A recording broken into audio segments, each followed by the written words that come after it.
Mom, I am indeed confused and scared with the new place and with the number of things that are going around, Mara said. But when I think of you all, I feel at ease, Mara said. That should be the case, Laura said with a gentle expression on her face. Mara remembered that Edwina was like this too. She had very little memory of her adoptive father, because he was very busy all the time. Their pack was too poor and weak to protect themselves and stand on their own. He has to be on the front lines all the time to protect them and feed them. Edwina herself filled the role of father. Even Mara never complained about her adoptive father's absence while she was growing up. She understood his responsibilities. That was also the reason she strove to be a good Luna for Lethia's pack. She doesn't want her son to miss her father, like she did, but in the end, she was the one who ended up without her son and husband. She wondered if Lucian was taking care of her adoptive father's pack now or not. Looking at Laura's worried expression, she mustered up the courage to express her feelings to Laura. The room, with its soft colors and delicate touches, felt like a cocoon of safety where she could lay bare the complexity of her emotions. The orange rays of the setting sun slipped into the room through the slits of the window, filling the room with warmth. I don't dislike this family. Mara began, her voice a gentle murmur that hung in the air. It is just that everything that happened before, my past experiences, is still weighing on me, and they occupy a lot of space in my mind and heart. Also, now that my memories are back, it is all so overwhelming. I am not sure I have the capacity to adapt to these new emotions just yet. Laura listened intently, understanding Mara's turmoil in her words. She knew it was difficult to adjust to the situation given the unique circumstances of Mara's life. All she could do was stay by her side and make her feel as at ease as much as she could. Laura reached out and placed a comforting hand on Mara's shoulder. Mara, Leonard, and I are here to help you through this. I wish you a peaceful life at least from now on, Laura said with a gentle voice. Mara offered a faint, appreciative smile but gently declined. I appreciate that. I really do, Mom. I am glad I met you all at least now. Now I can see what real family would be like, she said, her voice tinged with gratitude. I understand, dear, Laura said softly. But always remember you have a family here who cares deeply for you. We're here whenever you are ready, whenever you need us. Mara knew the people in the family were not evil. Instead, they were too cute and warm. She liked being around them. This house was never silent, but instead so noisy, which she found hard. Even when she grew up in her adoptive family, it's always her and Edwina who talk while the whole house is empty and silent. In the past 24 hours, she spent time with this family, and they only showered her with love. Her siblings didn't feel jealous of her intruding on their home and stealing attention from their parents. But instead, they felt jealous of her parents for stealing Mara's attention. What a weird kind of people this family is. Maybe Moon Goddess should have let us meet earlier, Mara said, after a few minutes of pregnant pause as she stared into nothingness with a small smile on her face. Laura knew Mara has mixed feeling about this family, and her determination said that she could handle it alone. Of course, her daughter is strong. She was her daughter, of course. She is meant to be strong. It's okay. Now wash up and get ready to sleep. It has been hectic for you. A good night's sleep can heal you faster than normal, Laura said. I will, Mara said with a smile. Oh yes, I and Susan filled your closet. Check which fits you and which doesn't. We will return the ones that didn't fit and shop for the clothes to fill your closet, Laura said with a smile. Okay, Mom, Mara replied. Laura smiled at her and was about to leave. Mom, Mara called, stopping her in her tracks. What, my love? You need something, Laura asked in her usual sweet voice. Actually, Mom, I need a favor from you, Mara started. Say it. I will do it if I can. If not, Leo will do it for you, Laura responded with a smile. Mom, thing is my wolf, name is Zoya. She has been dormant for 3 months and woke up when I regained my memories. But again, Zoya couldn't control the strength she is having. I feel like she regained an unexplainable amount of strength and became uncontrollable. Also, she is getting too emotional and reactive these days.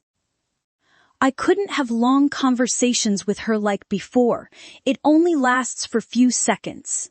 If you notice, even though Lucian was here, he couldn't sense us, Mara said.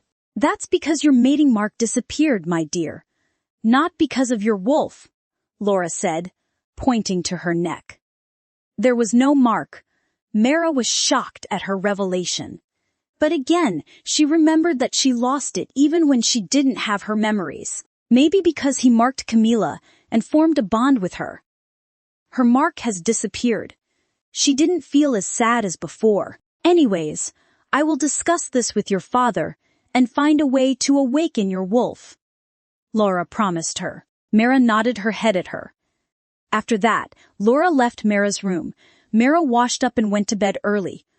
For the first time, she slept comfortably without feeling alone. She had the best sleep of her life that night. Is she asleep? Leonard asked his wife, who had just returned to their bedroom after talking with Mara. He put the book aside by the bedside and sat in his comfortable half-sitting position as he stretched his long legs on the bed straight. She will be, Laura replied. She went near her husband and sat beside him. Resting her head on his left shoulder, she wrapped her hand around his torso, while he wrapped his left hand around her body, pulling her closer. She let out a tired sigh even after getting into her usual comfortable position with her husband. What's wrong? He asked her, seeing her sigh and feeling down. Love, do you think we made a mistake in bringing her here so early? Should we have given her time and let her get used to the fact that we are her parents? Laura asked. Leonard removed his reading glasses and put them aside. He pulled her into his lap and made her look at him. Laura effortlessly wrapped her arms around him and rested her head in the crook of her neck. Why do you think that way? He asked, feeling at peace with his wife snuggling into him. Her scent made him calm down after a full day of hectic events. She feels stressed out, thinking we might leave her just like her ex-husband, Laura said with a sigh. That's the very reason. We need to bring her here. That brat never treated her like his family or an equal. He always looked down on her.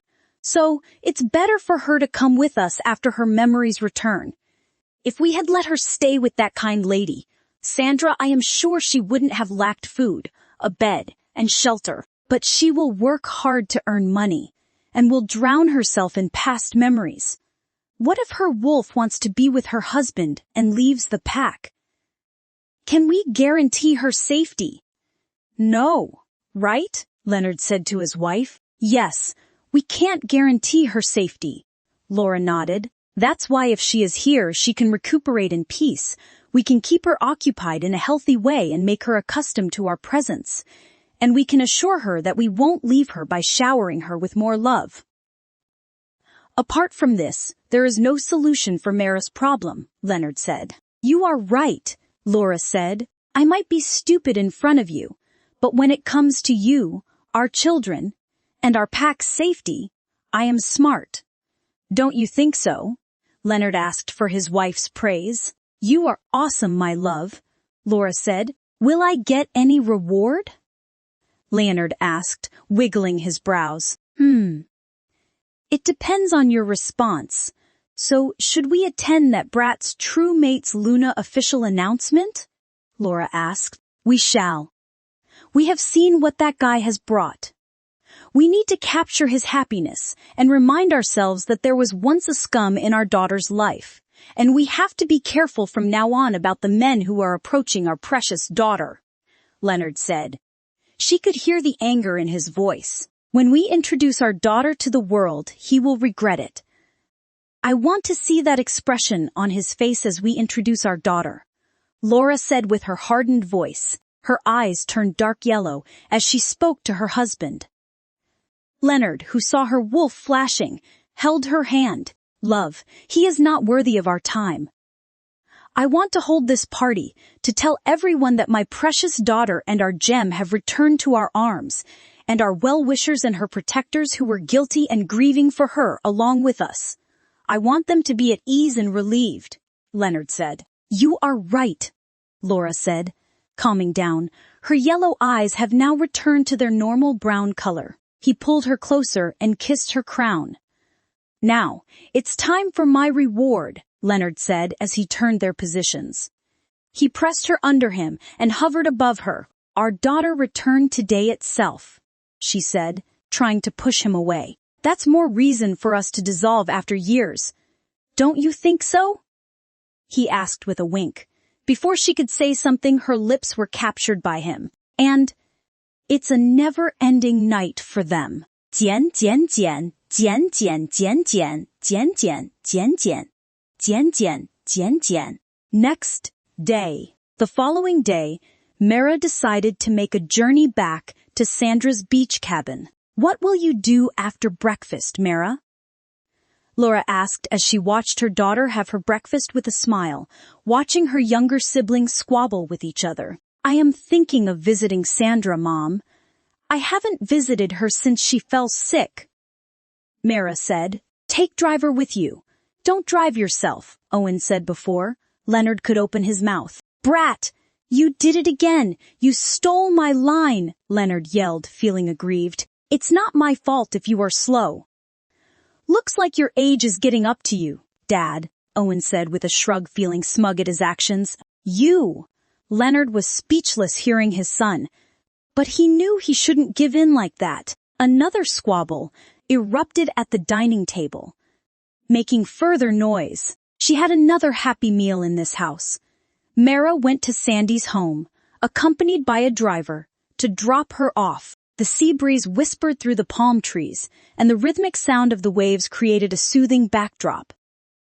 Mara stood before the cabin's familiar, weathered FIA'd, taking in the sight of the white, rounded wood and the unique fragrance that lingered around it. It was a scent that held traces of her past, a reminder of the woman who had helped her when she was lost and without memories. Mara hoped Sandra would be here as she knocked on the door.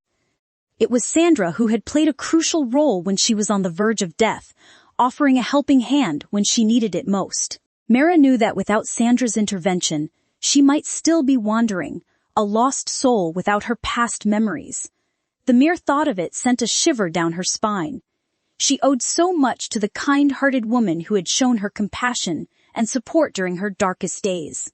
She was grateful for Sandra in her life.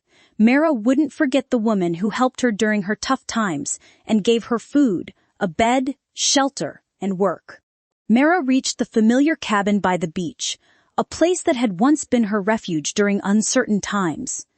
As she approached the door, she realized that Sandra was not there to greet her. The cabin, nestled among the palm trees and bathed in the soft, warm light of the sun, stood silent and empty. Mara felt disappointed for not being able to find Sandra. She hoped to find her and talk a lot about the things she wanted to share. And much more, she knew Sandra would be worried about her and wanted to dispel her worries. I wonder where she went. Could it be that she is yet to return from fishing? Mara wondered out loud to herself. Sensing that Sandra was not around, Mara decided to sit down just outside the cabin door.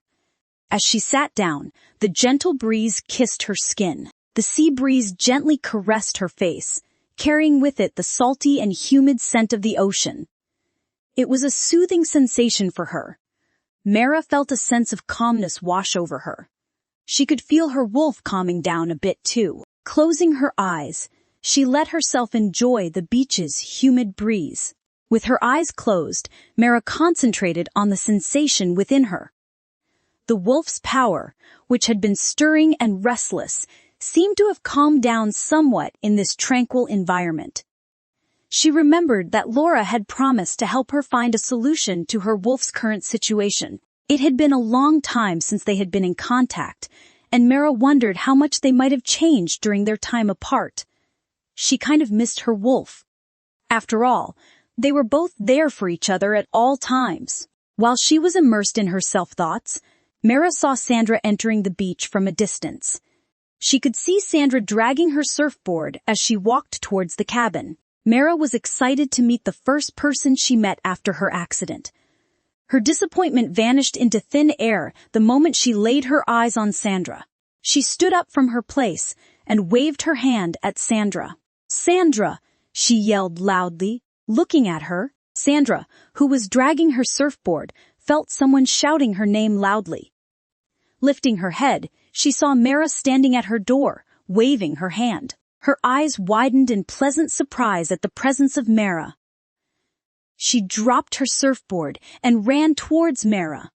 Sandra engulfed Mara in a warm hug the moment she approached her. "Oh my God, I wasn't expecting you," Sandra said to her in her still surprised voice. "Gosh, I missed you so much," Sandra said. She was getting emotional at Mara's presence. "I missed you too," Mara said, hugging back. Sandra immediately broke her hug and looked at her. "Are you okay? Did you get hurt anywhere?" She said this as she started checking Mara to see if she had a wound or if she was hurt. Mara offered a small but reassuring smile as she assured Sandra that she was fine. "I am fine. Don't worry. Look fit and fiddle, and I am standing in front of you," Mara assured her again. Sandra, looking genuinely relieved, let out a sigh of relief as she took a seat next to Mara on the porch of the cabin. She ran a hand through her hair, looking a bit troubled. "I was really worried, you know. You disappeared so suddenly, and I didn't see you back that day. I thought something had gone wrong." Mara appreciated Sandra's concern and understanding. She nodded and explained, "I am sorry for the abrupt departure. Things got a bit complicated, and I had to go." Sandra nodded in understanding. "I figured something important must have come up. You've been through quite a lot recently." Mara nodded, her thoughts drifting to the recent events in her life, including the discovery of her true identity and her reunion with her birth parents. "It had been a whirlwind of emotions and revelations," Sandra continued. "Actually, I was about to borrow a car and head to the pack to see what was going on, but just as I was leaving, someone from the Alpha's pack arrived and told me that you were with them and that you were safe. So I didn't keep looking for you, but I've been worried about your health." Mara appreciated Sandra's care and concern. "Thank you, Sandra. It means a lot to me that you were worried."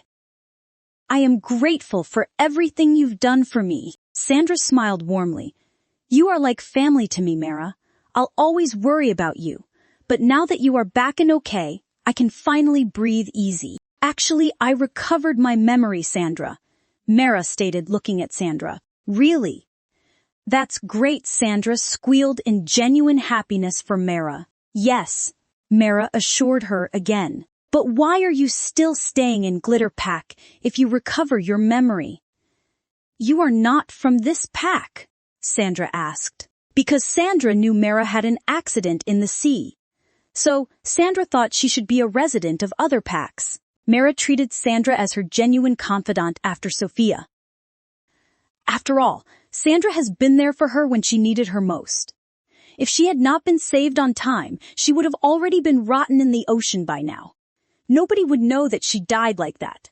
Camila was too ruthless. Maybe that was the very reason. She was a true mate to Lucian, who was equally ruthless. Pushing aside her thoughts, Mara took a deep breath and began to share her recent experiences with Sandra. She recounted the memory loss, her time at Sandra's cabin, the unexpected reunion with her birth parents, and the bewildering turn of events that had led her to discover her true identity as Scylla. "Before I came here, my house was on fire due to my father's brother's debt collectors. I somehow escaped, but then someone kidnapped me and threw me in the water. That's when you saved me.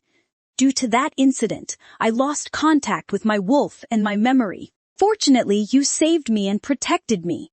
Then, when I went to do the delivery at your place, I lost my way and entered the wrong hall. My biological mother recognized me. I never knew I was a stray child to them. Since my mother is dead and I couldn't connect with my adoptive father, I cannot check the facts. When I didn't believe they got the paternity test. Also, they showed their old pictures of them, and they are exactly like the ones in my locket. That's when I believed them. They actually found me back then. But by the time they came to me, they thought I was burned to ashes. They were heartbroken, but when they found me again a few days ago, they were so happy. My biological parents wanted me to live with them. When I went with them, I realized they were Alpha and Luna. Can you believe that? Mara spoke animatedly as she explained what she had gone through, but she didn't tell Sandra about her being the Luna of the Lethe pack. Sandra listened attentively, her eyes widening in shock as she processed the revelation. Wait, you are telling me you are the Alpha's lost daughter, Scylla, the Scylla that the whole pack has been searching for, and she hasn't been found all this time, Sandra exclaimed, disbelief evident in her voice. Mara nodded, her expression a mix of emotions. Yes, that is what I found out. I had no idea until recently. It has been a lot to take in. Sandra leaned back, trying to absorb the enormity of the situation. Wow, this is incredible. No one in the pack ever thought they'd see Scylla again. The rumors and stories about her have been circulating for years, but it seemed like she had vanished without a trace. Mara nodded again, her gaze distant as she remembered the years she had spent with no memory of her true identity. I can't believe it myself. It has been such a roller coaster, and I still have so many questions. Sandra reached out and placed a comforting hand on Mara's shoulder. I can only imagine how overwhelming this must be for you, but at least you are with your real family now. Mara appreciated Sandra's support and understanding. Yes, that is true. It is just going to take some time to adjust to all of this. Sandra gave her a reassuring smile. You have a strong heart, Mara. You'll get through this, and you have the support of your family and friends, including me. Mara smiled back, grateful for Sandra's friendship and the understanding she had found in her. Thank you, Sandra. As they both talked, Mara realized Sandra was talking reservedly with her. Unlike before. What's wrong? Mara asked with furrowed brows. What do you mean? Are you uncomfortable? Do you want me to get you something? Sandra asked, looking at Mara. Sandra, why are you acting all polite all of a sudden? Mara asked straight. I am not, Sandra stuttered. Sandra felt vigilant being with Mara. She was worried that she would offend her, and it would be difficult for her. But she also wondered if Mara would look down on her. Also, she was poor. Was she worthy of the Alpha's daughter's friendship? No, right. For some reason, Sandra felt an invisible wall build between them. I might be the Alpha's daughter, but I met you before them. I cherish our friendship. You don't have to be scared of me just because I am Alpha's daughter. I want us to be the same way we were all these days. I want us to be clumsy, stupid, idiotic, and everything. I thought I would be fine since I have you as my friend. I won't be lonely with you, since you are familiar with this place. I thought maybe we could hang out more and get familiar with it. I want us to be clumsy, stupid, idiotic, and everything. I thought I would be fine since I have you as my friend. I won't be lonely with you. Since you are familiar with this place, I thought maybe we could hang out more and get familiar with it. Now, why are you treating me like this? From the way I grew up, I don't have many things to consider. In fact, my parents appreciate you a lot. I don't want to lose our friendship. Don't let status come between us, please. Just treat ordinarily just as in past. Mara said it earnestly, looking at her. Hearing Mara's words, Sandra felt touched. She was glad that Mara didn't look down on her.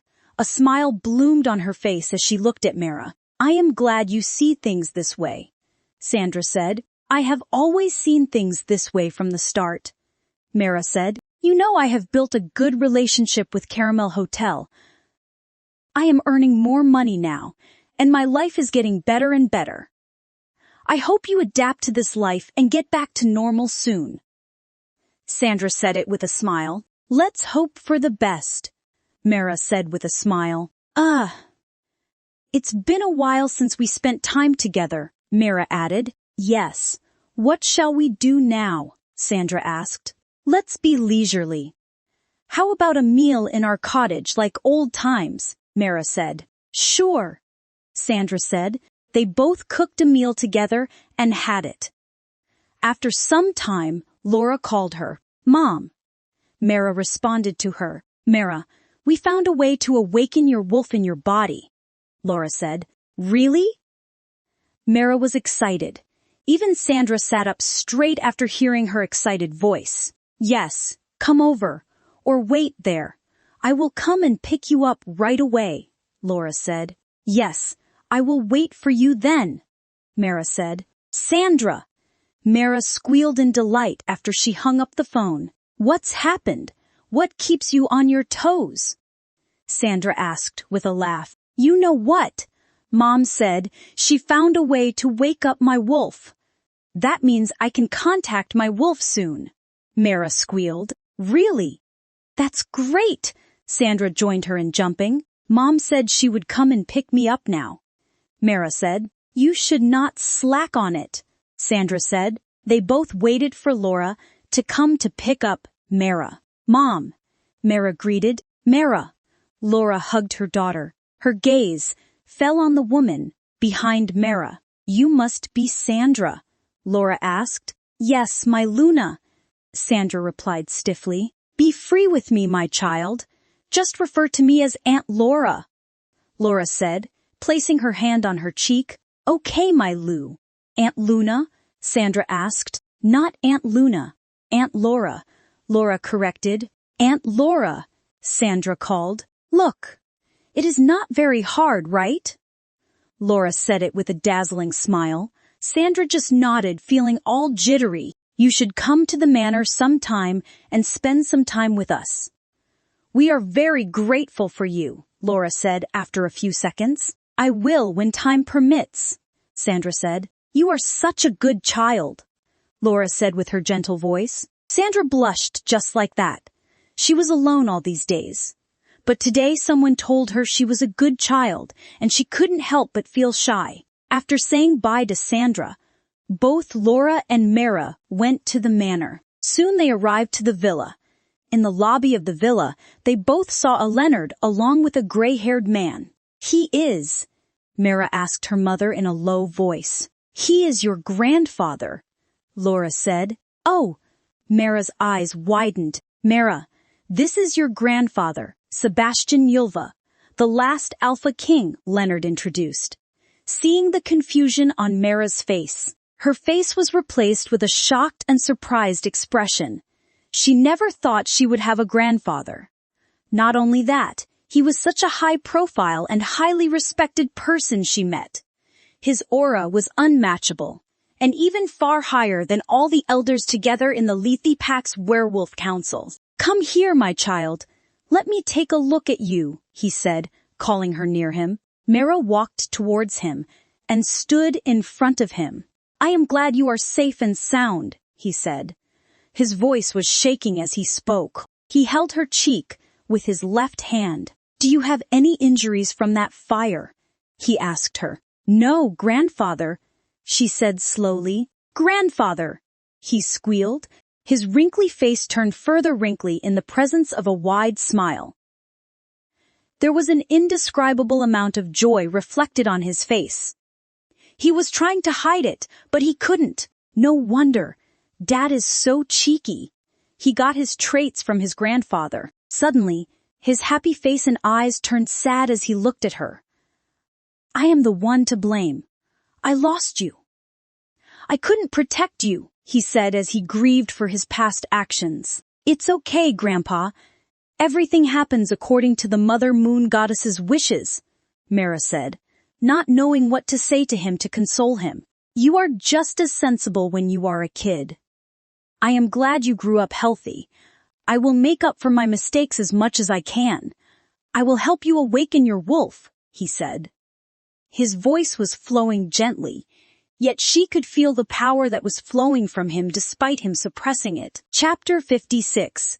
Finding the wolf problem. -56. You are just as sensible when you are a kid. I am glad you grew up healthy. I will make up for my mistakes as much as I can. I will help you awaken your wolf, he said. His voice flowed gently, yet she could feel the power flowing from him despite him suppressing the wolf. His eyes were a sheer reflection of sadness and guilt as he looked at her. But the undeniable flow of love and affection made her feel bad for him. Grandpa, I don't know why I have disappeared. Also, I don't know how I have strayed from this pack, but my adoptive parents are very good to me. They treated me so well. I never lacked anything. Even though my adoptive parents are the Alpha and Luna of Howler's pack, they were never well off. But with me around them, they made sure that I never lacked anything. Due to the pack's condition, my father was not available to shower love on me much, but whenever he was there, he made sure he gave every bit of his time to me. My adoptive mother has always loved me as her. But, sadly, she passed giving me this chain and said, when the time came she would tell me something.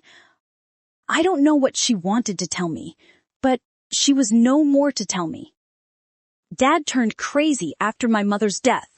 He was being treated in the Lethe Pack's psychiatric ward. Yes, we struggled for money and stuff. I was loved, fed, and educated, and I was never left out, so Grandpa, don't think too much. I didn't suffer much. My foster parents treated me well despite all the odds. Please don't be sad, she said. Mara doesn't know if her words made Sebastian better or not, but she knew they should make him feel good. A small tear left his eye as he listened to her. Even Leonard and Laura turned silent at her words. They knew how she grew up. They investigated how she was treated by others. Without leaving a single thing behind, they gnawed through every nook and cranny to check on their well-being after knowing she had passed away in the fire. Their hearts were in huge pain after knowing her life. Now, as she said, she was so calm, as if it wasn't her life she was talking about, but someone else's. They wondered how bad she must have felt and experienced life that she reached the point of extreme calmness when she was talking about herself. You remind me of your grandma. She is so strong. You are strong too. Your heart is so kind and transparent. I will not fail to protect you again. I will work my best and make sure to have an outcome about waking your wolf, Sebastian said as he looked at her. Come closer to me, my child, he calls her. He takes 2 steps away from her. Mara stands, without moving anywhere. Sebastian unleashes his wolf power with a swoosh. Sebastian's eyes fluttered open, and he focused his gaze intently on Mara. He tapped into his wolf's heightened senses, letting his primal instincts guide him to sense her wolf, which had laid dormant for months.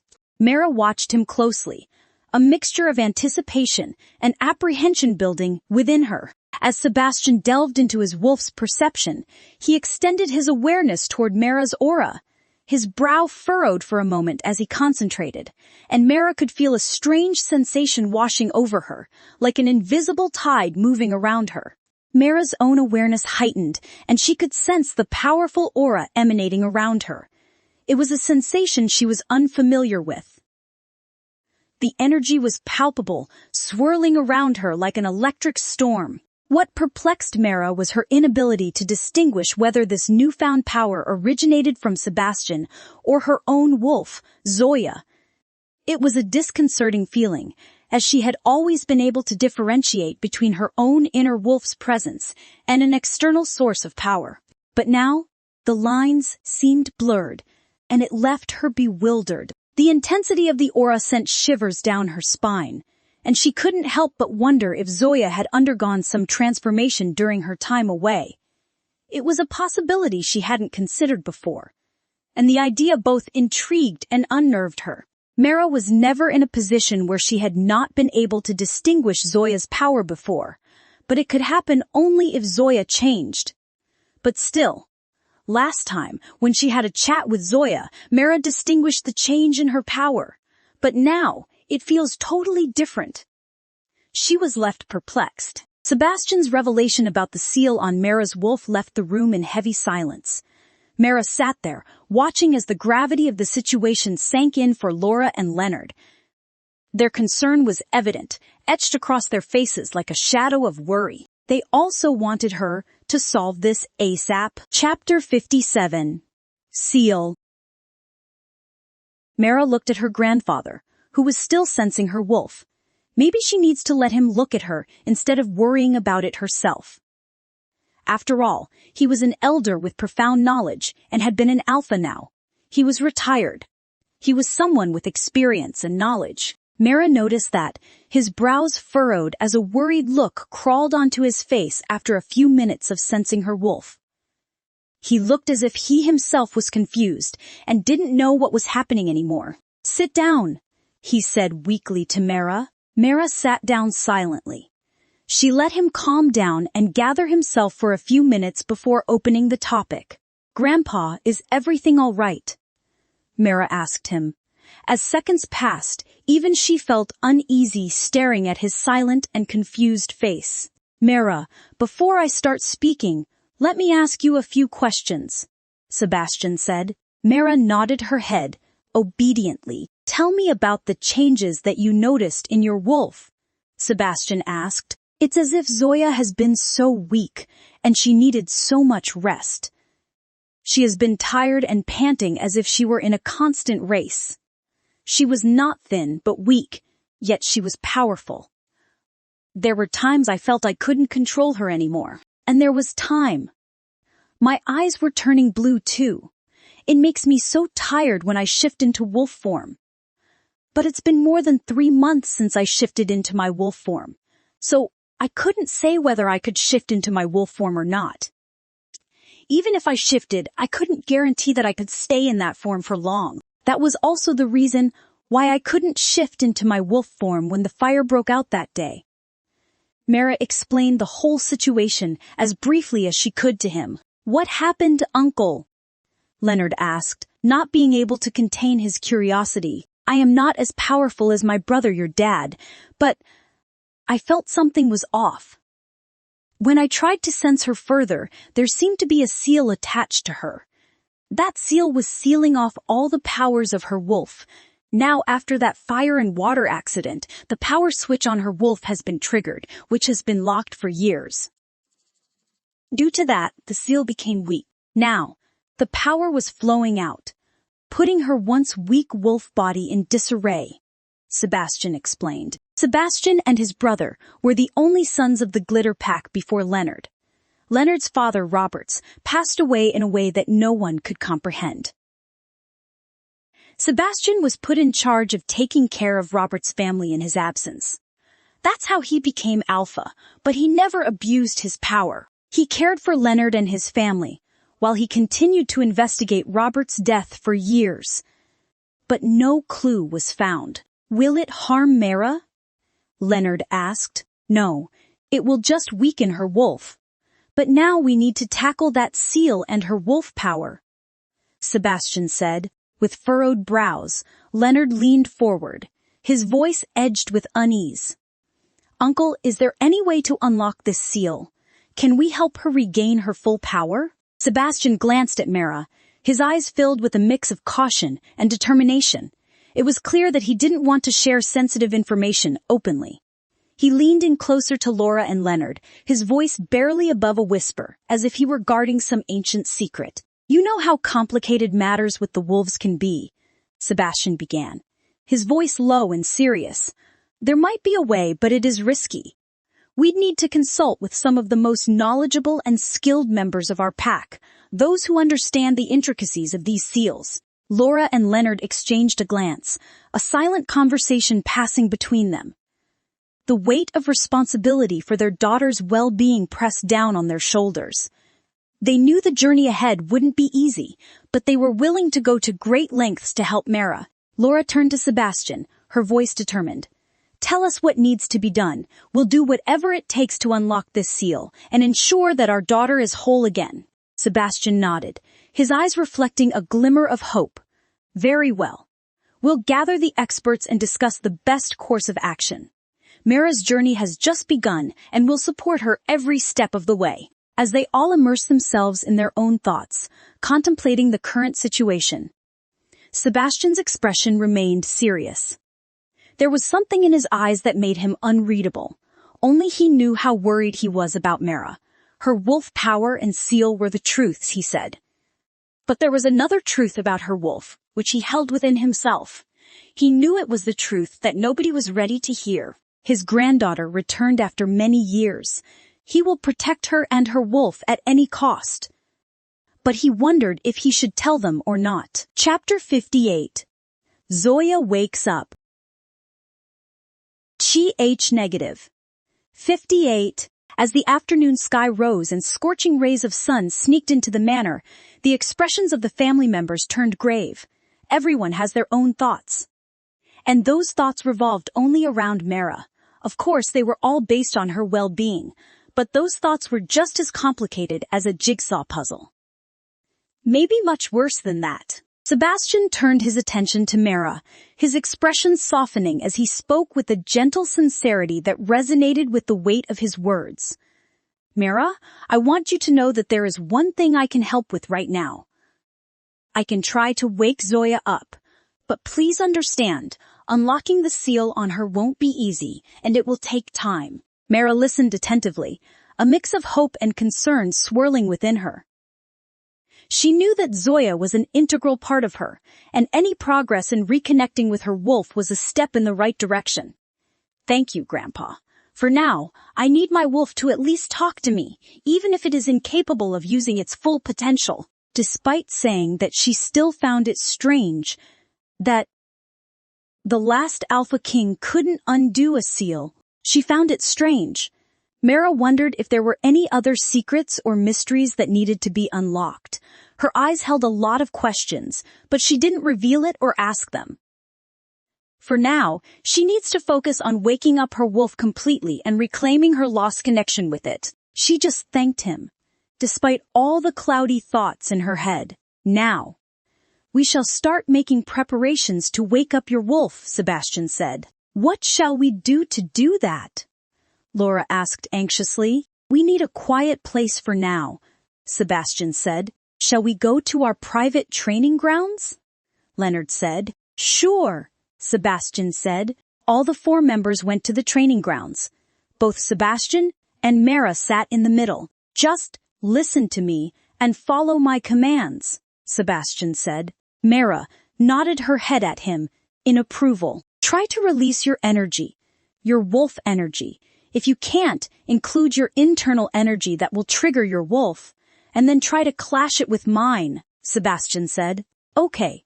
I will do as you say, Mara said. Sebastian concentrated on Mara and released his energy on her.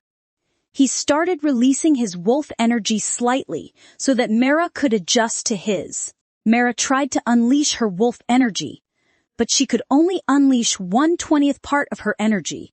But Zoya couldn't be triggered. Seeing no change from Mara's side, Sebastian unleashed more of his wolf energy. Mara tried to circulate her internal energy, but failed. Try to circulate your yin and yang too, Sebastian said. Mara nodded her head at him. She circulated her yin and yang, but the dormant state of her wolf affected her yin and yang too. Even after using up her yin and yang, Mara couldn't provoke Zoya. All these days, Zoya would come and talk to her for 1 minute, when she accumulated some energy. But after 3 or 4 times talking with Mara, Zoya completely laid in a dormant state again. Even this was failed. Sebastian sighed. Mara, this will hurt, but endure it. Try to contact your wolf, Sebastian said. Mara was getting disheartened by all the failed attempts. She doesn't know what to do. Would she lose her wolf? Will she not be able to meet her again? Many questions ran through her head. When she heard Sebastian's words, she decided to give it her best shot. Yes, Mara responded. On the other hand, even Sebastian felt vexed.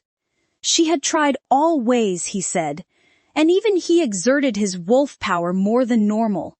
Maybe because she is the blue-eyed wolf. It's not enough. When he realized that she was a blue-eyed wolf, gears kicked in his head. The idea of normal wolf power exertion wouldn't be enough. With that, he warned Mara. Mara looked ready for him. He closed his eyes and roared loudly. A woo! His wolf roared. A black golden-colored wolf shadow came out of his body with its shining yellow eyes, and its fangs were bared out to the eyes of Mara. For some reason, Mara didn't flinch. She felt excited. The sudden thought of sparring with it made her mind race. A small smirk formed on her face as she looked at the celestial form of her grandpa's wolf. Power surrounded the wolf, like a light surrounded a firefly. A bluish-orange wolf in its celestial shadow form came out of Mara. Her eyes turned sapphire black, imitating the color of her wolf, too. Her whole body was covered in blue flames, showing her wolf power. Her flames shined brighter than Sebastian's flames. In a single leap, Mara's shadow wolf approached Sebastian's shadow wolf and headbutted it, making it fly 10 meters away from them. Sebastian's wolf fell to the ground with a thud. Mara's wolf, Zoya, wanted to go rogue, but Mara knew it was not an enemy wolf but family. She retracted the wolf inside her. "You are awake?" Mara asked with great joy after the intense headbutt. "I am.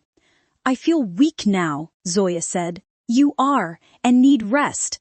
But don't go or slip into a dormant state," Mara said. "I won't," Zoya said. Mara was finally glad after she got to wake up Zoya. She has to give huge credit to her parents and her grandfather. Chapter 59. Mara gets to know the truth of her wolf. -59. She is awake. Mara gleamed with happiness. "We saw it. She is beautiful too," Laura said as she matched Mara's happiness. "Don't be too happy," Sebastian said as he stood up weakly. Leonard immediately went to Sebastian and helped him stand up. "Are you okay, Uncle?" Leonard asked with worry. "I am. I just need some rest." "The earlier thing made me weak," Sebastian replied. "You need to rest, Father," Laura said as she looked at Sebastian. "Yes, I should have done that instead of you," Leonard said, shaking his head. "Don't forget, your wolf might be stronger than mine, but I need my granddaughter's praise too," Sebastian said with a cheeky smile. "Look at your praise, hungry attitude. Seriously, when will you change? The promised dessert will be cut in half now," Laura warned as if she was punishing a toddler. "They are indeed uncle and nephew. They really resemble a lot," Zoya's weak voice sounded from her head. "I won't expect any less from this family," Mara said, shaking her head. "Go drop some praise on him. If not, an imaginary dark cloud will form over his head," Zoya said with a yawn. "Yeah," Mara responded and walked towards Sebastian. As she looked at him, he looked like a pitiful puppy near a streetlight after getting wet in a heavy rain. As Zoya mentioned, Sebastian already had gray, sad clouds over his head. "Grandpa, if Dad has a stronger wolf, you should have let him do the hard work. I don't want my smart grandpa to use both brains and brawn at once and make him sick. It would make me sad and worried about you." Mara said it with a pout. Hearing her, Sebastian felt like he was injected with 10 strong doses of adrenaline. A large smile bloomed on his face. "Look at his face. It's as if a garden of flowers bloomed on him." "This family really amuses me," Zoya exclaimed. Mara couldn't wolf her down. In fact, Zoya was right. "It's okay. Grandpa will do anything for his favorite granddaughter," Sebastian said. "Thank you," Mara said, hugging him instantly, rousing the jealousy of Laura and Leonard. "She didn't hug us yet," Leonard complained to his wife through MindLink. "She only hugged me twice today." "So, I am fine," Laura said, but her gaze told a different story. They were burning with jealousy. Mara let him go from her hug and gave him a flashing smile.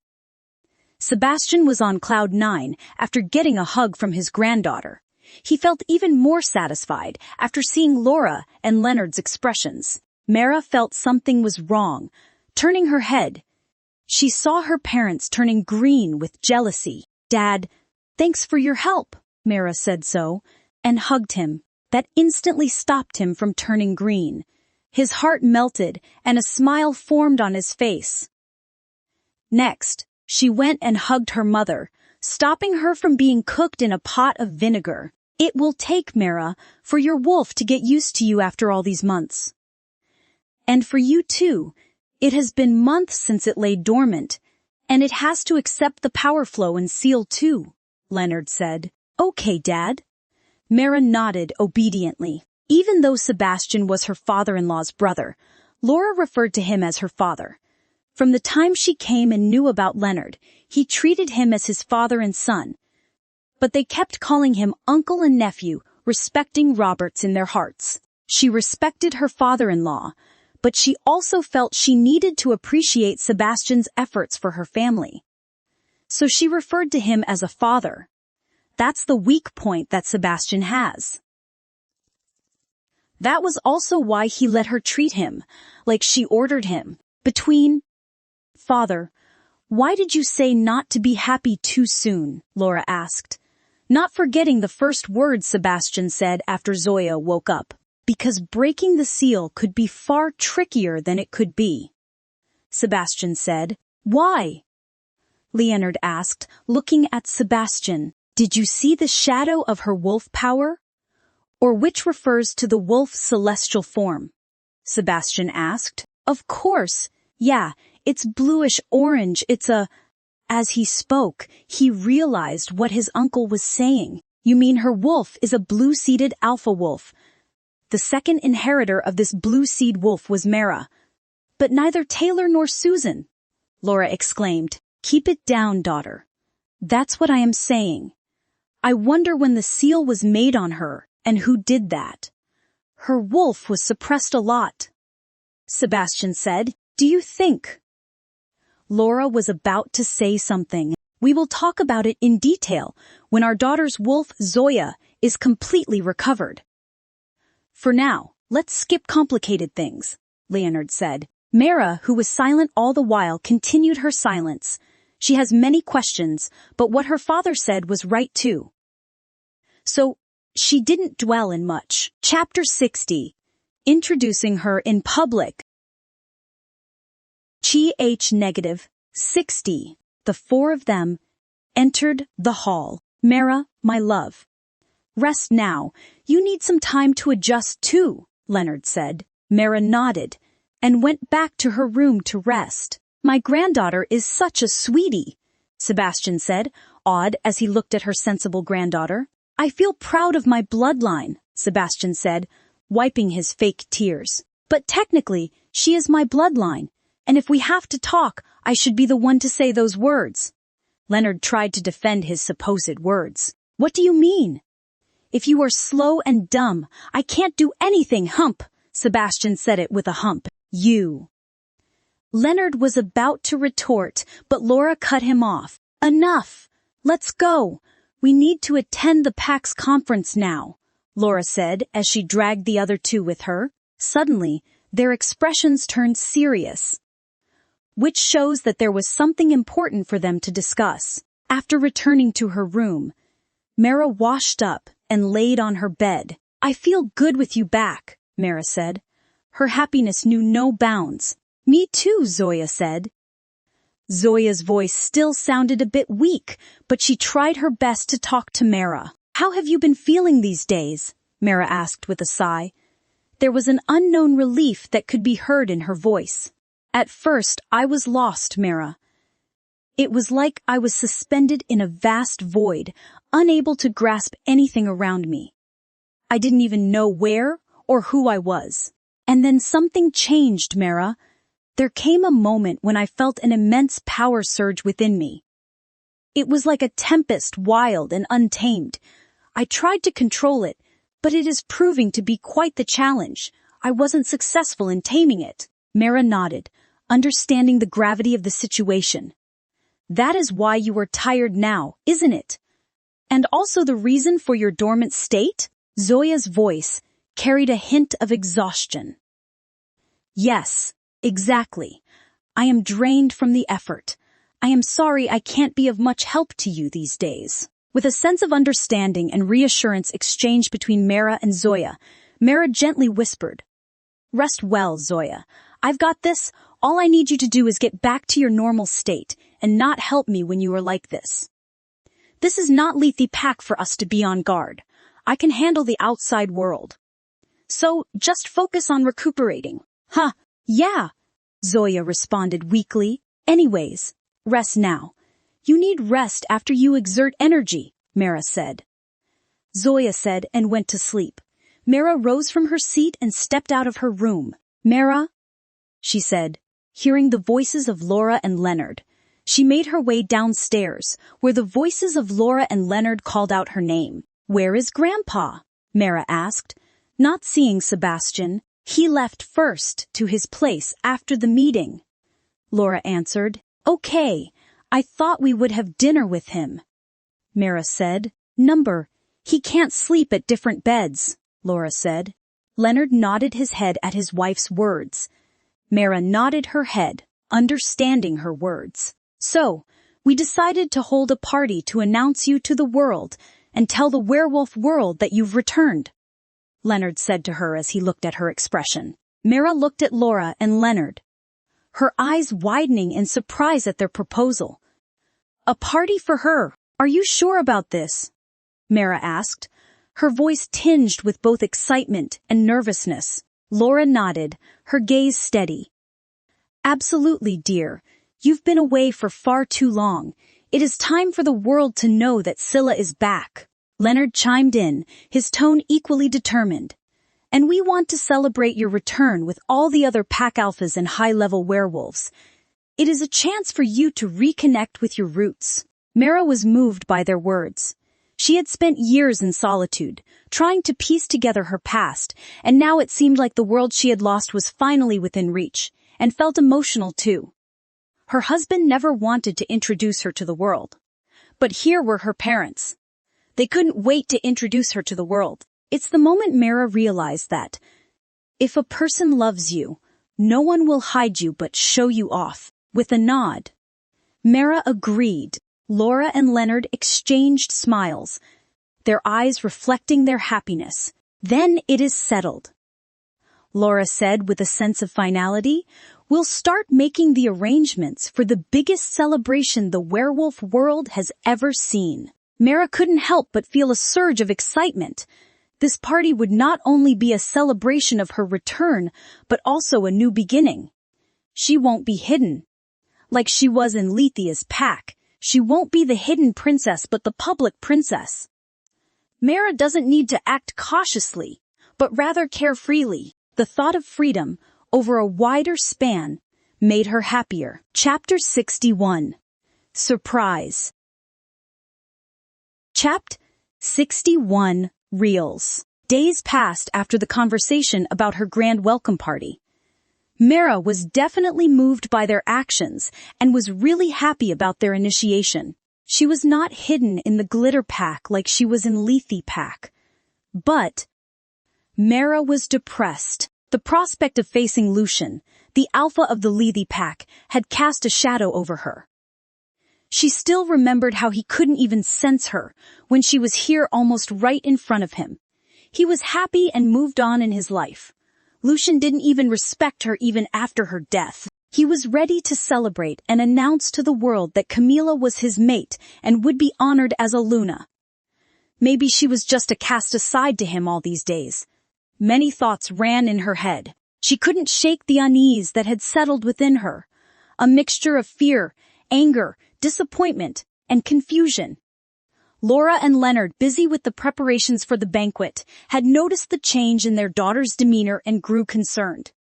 They wanted her to be happy as much as she could, but no matter what they did, she was still disappointed over Lucian. They wished she could forget him for once and all, and move on. One evening, Mara sat in her room gazing outside as she sat near the window, lost in thought. Mara watched as the manor was in its usual bustle.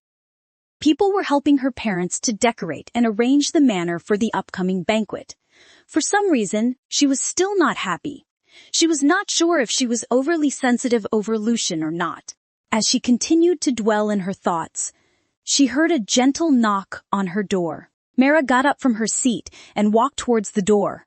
She wanted to tell her mother that she didn't want to have the meal now. As she prepared herself to reject her mother's kindness, she opened the door. Instead of her mother, she saw her friend Sophia, who had become a comforting presence in her life, enter with a warm smile. "Hey!" Mara let out a surprised gasp looking at her. She was indeed surprised by her. "Hey there, Mara," Sophia greeted softly, taking a seat beside her. "You didn't even let me know that you were coming today," Mara said. "I heard you've been feeling down lately. Is there anything you want to talk about?" Laura and Leonard approached Sophia to get Mara out of her gloomy mood and requested that she spend some time with her. Accepting the task, she appeared at her doorstep early in the morning, dressed as a chick to take her to a fun place. "There is nothing like that," Mara said with a forced smile. Then, "Come with me. Let's go out," Sophia said and ushered her. "Not today." Mara's rejection came up. "I am not going to take a no for an answer now," Sophia said as she rested her hands on her hips, glaring at her friend. "Sophia, please," Mara tried her look. "No means no. You are coming with me now. Go get dressed," Sophia said as she pushed her into the bathroom. Mara dressed up quickly at Sophia's insistence. They both quickly boarded the car and started driving to their destination. Mara's expectations were that she and Sophia would go shopping. As they sat in the car, she felt a bit tired and wasn't really in the mood for shopping.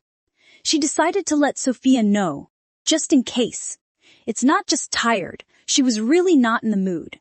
Mara just wanted to crawl into her bed and sleep tight. "You know, Sophia," Mara began, "I am feeling a bit tired today, and shopping might be a bit too much for me right now.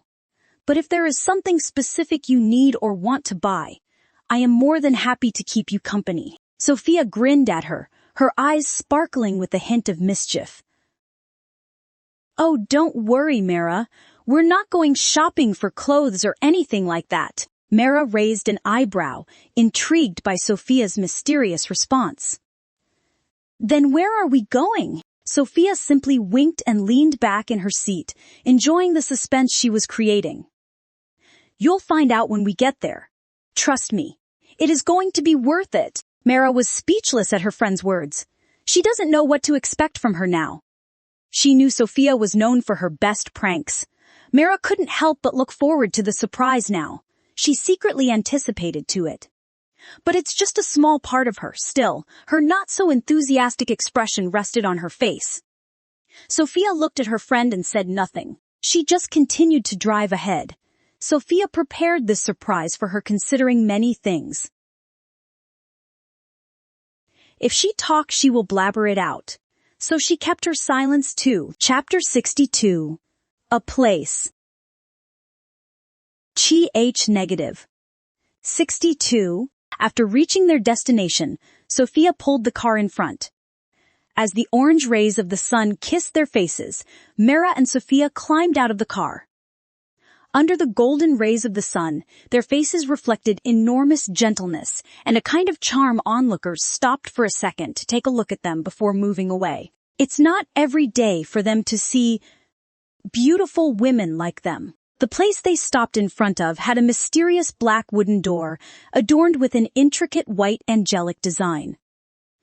It stood in stark contrast to the bustling commercial area they had just left behind.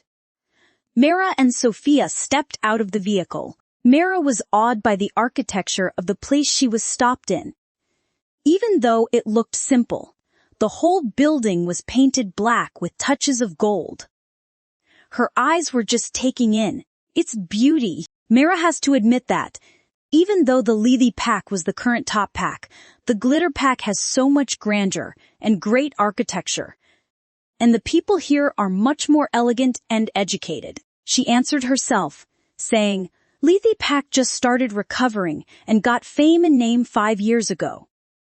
Till then, it's the Glitter Pack, which ruled the werewolf world for decades." "Where are we?" Mara asked, looking at her friend as she removed her attention from the place she was in. Mara couldn't make out what kind of place this was, because it doesn't reflect that it's a hotel, mall, or restaurant. She was just confused. Just follow the instructions. Don't be eager, Sophia said. Just tell me, Mara said with an impatient expression. Curiosity killed the cat, so don't be curious, Sophia replied. Just then, a well-dressed waiter greeted them with a polite nod, as if he had been expecting their arrival. The door's design was intricate and artistic, with the white angel motif lending an aura of elegance and mystique. It was as if this place held secrets and wonders waiting to be discovered. The door itself seemed to invite curiosity, beckoning them to enter and uncover the mysteries hidden within. As they approached, Mara couldn't help but feel a sense of anticipation. She exchanged an excited glance with Sophia, and together they stepped closer to the enigmatic door, ready to step into whatever enchanting world lay beyond it. With Sophia leading the way, the attendant asked for her name. "Can I have your name, my lady?" the attendant asked in a respectful manner. "Yes, I am Sophia Page, and she is Mara Yilva," Sophia replied. "Give me a second, please," the attendant responded. "You have a reservation, my lady," the man responded as he confirmed their booking. Upon confirming it, he approached them with 2 blindfolds in hand. "Are they needed?" Mara asked. "You need to wear this, my lady," the attendant said, looking at them. Mara was confused about why they needed to wear blindfolds. She was not scared of darkness, but she felt nervous at the thought of wearing these in an unfamiliar place. She wondered what Sophia had planned for her, sensing her nervousness. Sophia looked at her. "It's okay. Put them on. Trust me," Sophia said. "That makes me not trust you more," Mara said with puckered lips at her. "You." Sophia was speechless at her comments. "Then, watch me get blindfolded. This is the fun part of this place," Sophia said, and let the attendant blind her eyes. Mara nodded at her. Mara watched as Sophia got blindfolded before her. Even though her best friend was a prankster, she wouldn't go too far, resting her fate at the hands of the moon goddess's hands. Sophia reassured her with a reassuring smile and placed the blindfold over her eyes. Mara said nothing and accepted it too. Following Sophia's lead, Mara obediently secured the blindfold over her own eyes. She saw nothing but darkness as she blindfolded her eyes. Mara's nerves tingled with a mix of excitement and trepidation as she watched Sophia take the initiative. Darkness enveloped her vision, and her other senses immediately heightened, making her acutely aware of every sound and movement around her. The air felt charged with anticipation, and she could hear faint murmurs and hushed whispers, as if they were about to embark on an extraordinary journey. "I am so nervous now," Mara said, as she took a breath. "It's okay. You will love it here," Sophia assured her again. "My lady, please take my hand," the waiter said as he gave his hand to her. Mara grabbed his hand and walked along with him. After 15 steps, the waiter stopped walking, and Mara stopped walking too. "My lady, have a seat, please," he said. Mara sat down and found that there was a table in front of her. "You can remove your blindfold, my lady," he said. Mara removed her blindfold after he told her she could. Mara still couldn't see what was happening in front of her eyes. She didn't get to see the light. It's still very dark in front of her eyes. "Mara?" She heard Sophia's voice. Chapter 63. Dark Cafe. Chap 63 Reels. "Mara," Sophia called. "Sophia," Mara responded. "Why is it so dark?" Mara asked again. "It's a dark cafe, Mara," Sophia replied. "Dark cafe." Even Zoya came out. Seeing the darkness, she couldn't help but stay awake. "What's that?" Mara questioned her. Then Sophia started explaining the concept of a dark cafe. Mara listened intently as Sophia explained the concept of the dark cafe. It was a unique idea, one she had never encountered before. This is a dark cafe. Everything is done here in darkness. You eat and chat in complete darkness. There would be no light at all. Sophia said excitedly. So, we're going to eat and chat in complete darkness? Mara asked, her curiosity piqued. Sophia chuckled softly. Exactly. It is an unusual experience, but it is meant to heighten your other senses.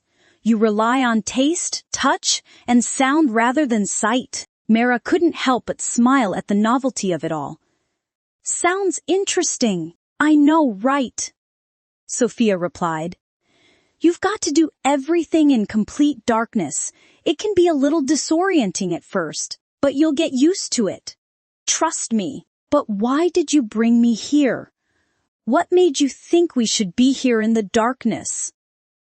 Mara asked curiously. She knew her friend's brain was not in her skull, like it was supposed to be.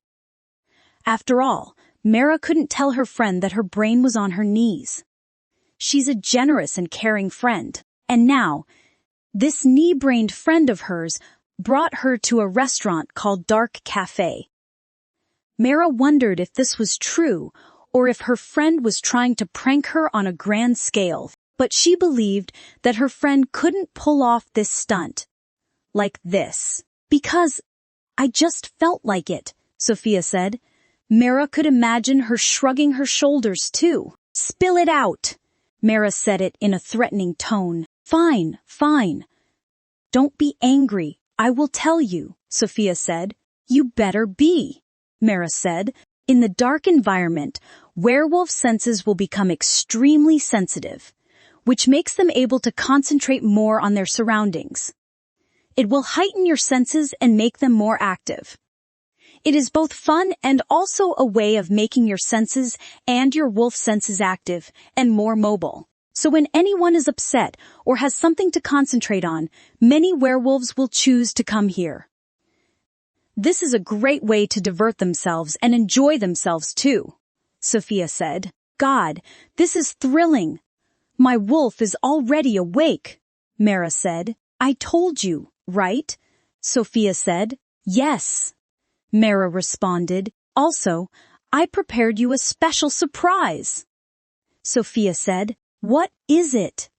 Mara questioned. Before she could hear her reply, Mara heard a chair being pulled back.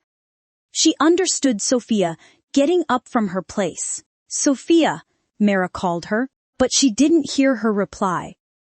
Mara felt that Sophia seemed to be getting up to do something. Sensing that, she calmed down. It's okay. Let's trust her, she said, hearing Zoya's voice in her head. Okay, Mara responded, and she went silent.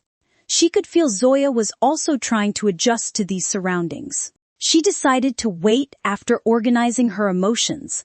As she waited, her senses awakened and made her feel every single thing that was happening around her. Amidst the profound darkness of the cafe, Mara found herself in a contemplative state. The absence of visual distractions allowed her to turn inward and organize her thoughts and emotions. It was as if the darkness enveloped her, providing a cocoon of introspection. Sophia's words echoed in her mind that this space of total darkness was a realm of infinity. Mara realized that, in the absence of light, she had found a unique form of freedom. She wasn't confined by her surroundings or by her past experiences. Instead, she could explore her own thoughts and feelings without judgment or constraint. As minutes ticked by in the dark, Mara felt her courage growing. She thought about the unexpected turns her life had taken recently, from losing her memories to discovering her true identity. It was a lot to process, but here in the darkness, she found solace in the unknown. She thought about the upcoming banquet, the werewolf world she was about to re-enter, and the relationships she was forging with her newfound family and friends. Her thoughts broke when she heard the sound of someone being led to sit down. Hey, Sophia, you are finally back now. Tell me, what's the surprise you planned for me? Mara asked, thinking it was Sophia. But the person across the table obviously feels a bit hesitant after hearing Mara's voice. Mara didn't hear the voice of the other person. She wondered what was wrong. Chapter 64. Receiving her surprise. Negative.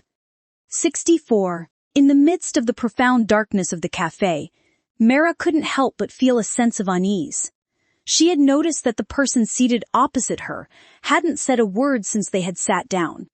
Mara's curiosity got the better of her, and she leaned forward slightly, her voice gentle as she asked, "Is something wrong?" There was a momentary pause, and then a single hesitant syllable emerged from the darkness, but it trailed off into silence. "No," she heard. Mara strained her ears, trying to discern more, but the other person remained silent. As this peculiar interaction unfolded, a strange sensation washed over Mara. Something akin to déjà vu.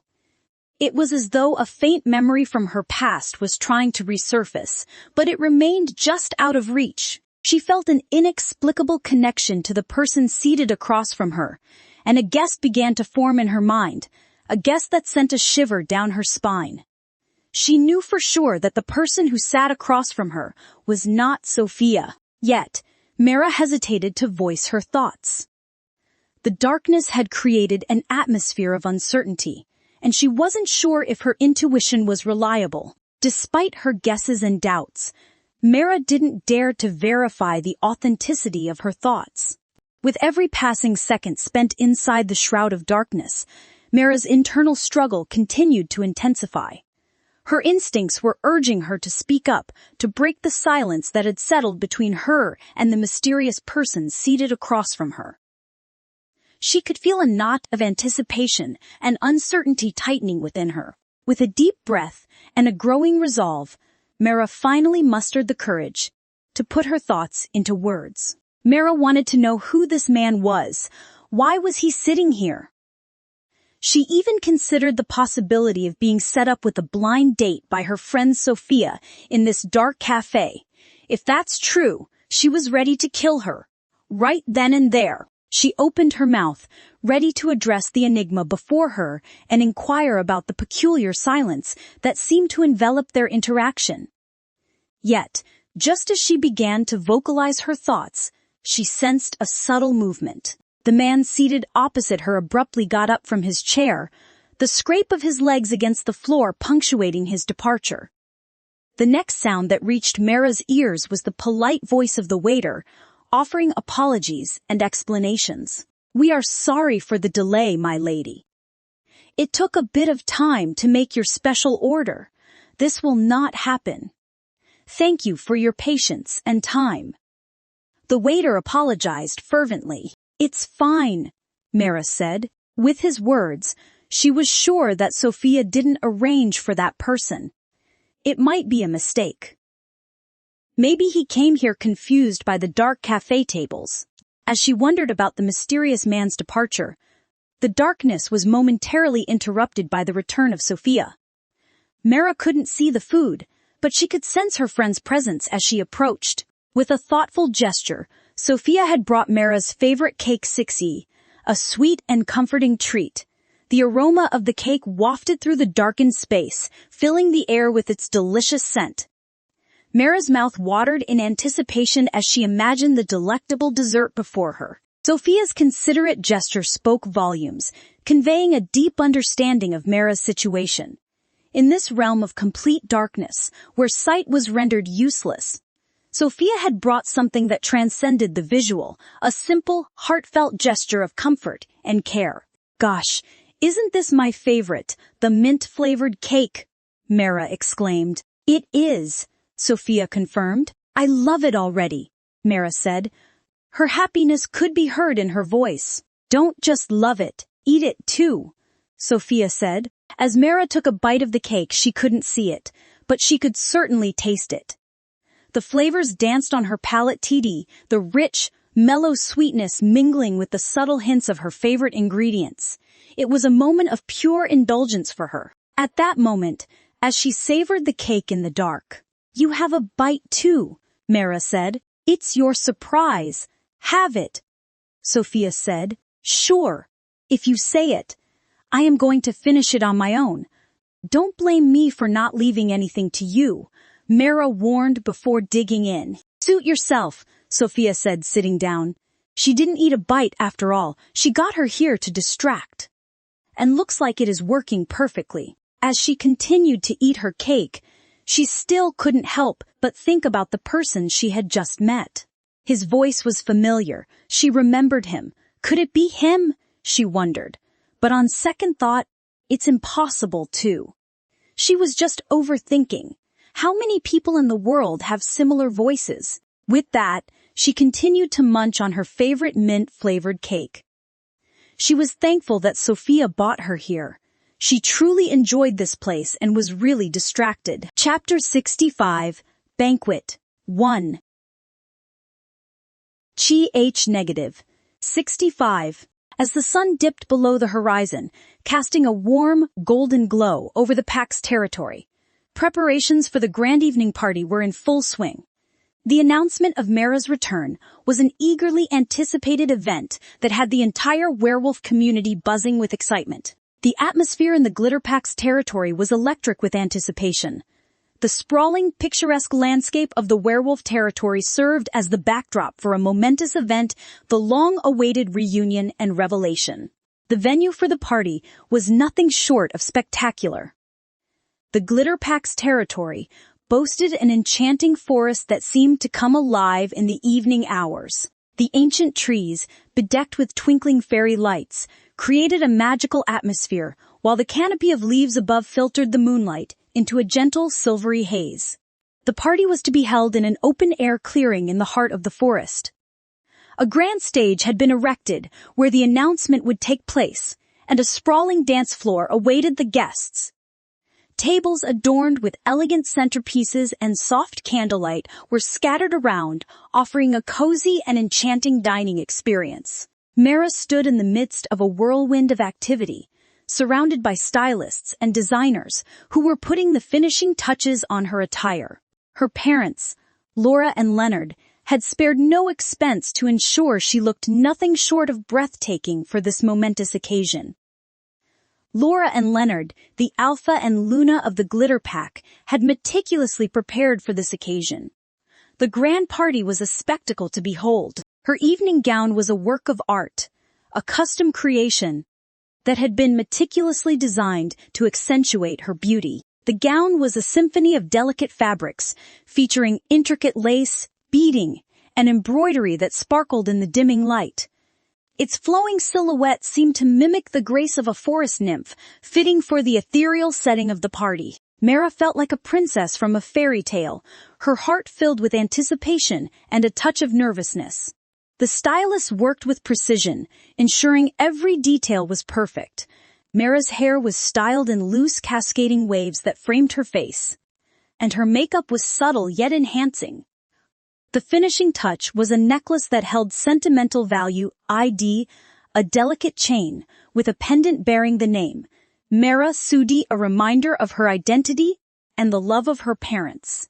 As the final adjustments were made, Mara couldn't help but feel overwhelmed by the love and support surrounding her.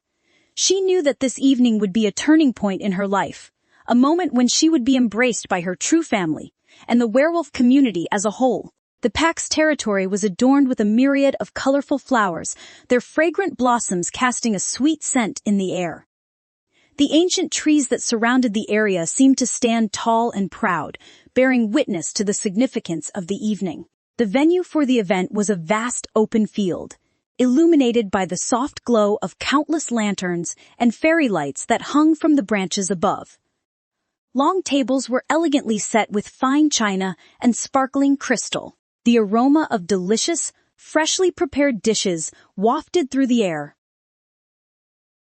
tantalizing the senses. Guests from various packs had gathered, donned in their finest attire.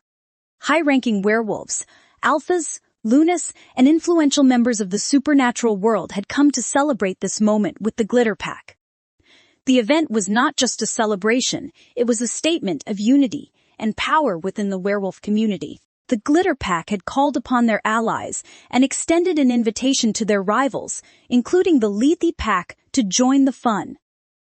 Tensions simmered beneath the surface, but for this evening, a fragile peace was maintained. Mara was being styled by the stylists and designers in her bedroom, with Laura overlooking them. The room was filled with a team. In the evening, they were making the final touches for her. I think the crisscross bun was perfect, but I feel that hairstyle needs a few ornaments. I have pearl jewelry in my collection. The diamond jewelry collection was recently sent here. Chose something of her choice. Yes, my Luna. The stylist responded, walking towards Mara. I will bring the jewelry. Laura left and returned with Alicia, holding the jewelry with her. Mom, I want your pearl jewelry, Mara said, after looking at the jewelry her mother had bought. That's great. The stylist said nothing and went on fixing her jewelry again. When she was done, she looked at Mara one last time. My Luna, we are done. Take a look at the lady once, the stylist said. Laura looked at her daughter. Alicia also joined her in admiring their princess. Omo, so beautiful, Alicia exclaimed. Chapter 66, Banquet. To Sophia's identity. Tonight, she will be the star, Laura said. Of course, it's her night. I just feel bad we are holding it late, Alicia said. I know, right? You know, Alicia, Leonard was totally a lazy man. He took so much time in sending invites, Laura complained. That brat, forget it. Our princess is beautiful tonight, Alicia exclaimed. Everyone can leave. Let her rest for a while before the ceremony starts, Laura said. With that, the stylist team left. Alicia, can you bring something for her? Some juice, maybe. She would be hungry by the time she gets to eat, Laura said. Yes. I will make some food and bring it here, Alicia said, and left in a hurry as if Mara was her granddaughter, but not Laura's daughter. Laura chuckled at her hurrying.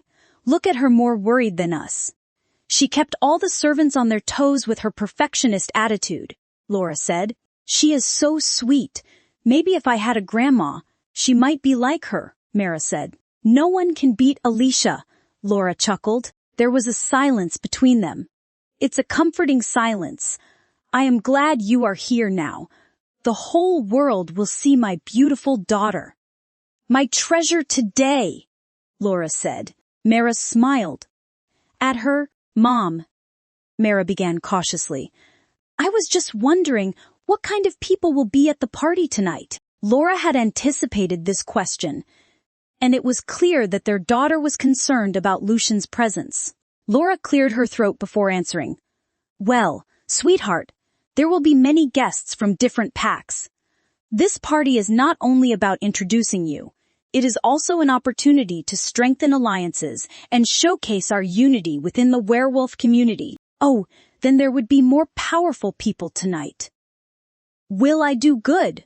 Mara asked nervously. What if I mess up something? What if that makes you lose your face? And what if that makes you embarrassed? Mara said, tensed. Whoa. Calm down first. Sit down. Take a deep breath in. Breath out. Laura said as she made her sit down, trying to calm her down. I am fine, Mara said. Don't worry. I will personally rip off the hearts of the wolves who dare to mock you or laugh at you. And even if you mess it up, it's fine. We will clean it up for you, and we will protect you. You don't even need to pretend. Our family is known for being prudent, so it's fine, Laura said. Mara nodded. She felt warm in her heart. I know what happened with you in the Lethe pack. I know you were hidden by your husband. Oops, ex-husband. There is no Mark II. So, we are not like him. I and everyone else knew you had a bad experience at Lethe pack. Don't compare our pack to that pack. We don't make things hard for you, and Sophia is on her way too. So, you won't have to feel lonely at the party. Laura finished her words. Really? Mara said. Yes, Laura replied. That idiot. She told me she was on a business trip and can't come to the party that day. She felt sad and even shed fake tears in the video call. Mara grumbled at her. We are glad that our beta's daughter is for you, when we didn't know that you were in Lethia's pack. Laura said after a few seconds of silence. Yes, I am glad that I met her. You know, Mom, I met her at a party where I was working as a waitress. By mistake, a socialite knocked the tray over, and her dress was spilled with drink. Even though it wasn't my mistake, she kept blaming me. That's when Sophia came. She took another glass of wine and poured it on her dress, challenging her. She stood up for a lowly waitress like me. I was like, aw. She was the female version of a knight in shining armor for me. We bonded over it from then on. When I found out she was the beta's daughter of Glitter Pack and came to Lethe Pack to study, I was surprised, but maybe we are destined to be friends.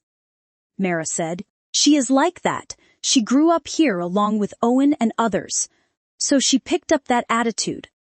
I am glad she did that. Laura said. Chapter 67 Banquet 3. Mara asks about Lucian. When I found out she was the beta's daughter of Glitter Pack and came to Lethe Pack to study, I was surprised. But maybe we are destined to be friends, Mara said. She is like that. She grew up here, along with Owen and others, so she picked up that attitude. I am glad she did that, Laura said. There was silence between them again. Mom, Mara called. Laura responded. Is anyone invited from Lethe Pack? Laura asked. Laura's expression tightened slightly, but she knew her daughter meant to ask this question from the start. How could she not know her worries? Yes. The Alpha and their future Luna have been invited. But, Mara, there have been issues between our pack and the Lethe Pack. We want you to know that we're handling it, and you don't need to worry about anything. Mara couldn't help but press further. What kind of issues, Mom? Leonard sighed, knowing they couldn't keep the truth from their daughter any longer. There have been tensions between our packs. It's not the right time to know the issues. When it's right, we will tell you. Mara's brows furrowed with worry. Mom, can you not tell me what happened now? Laura chose her words carefully.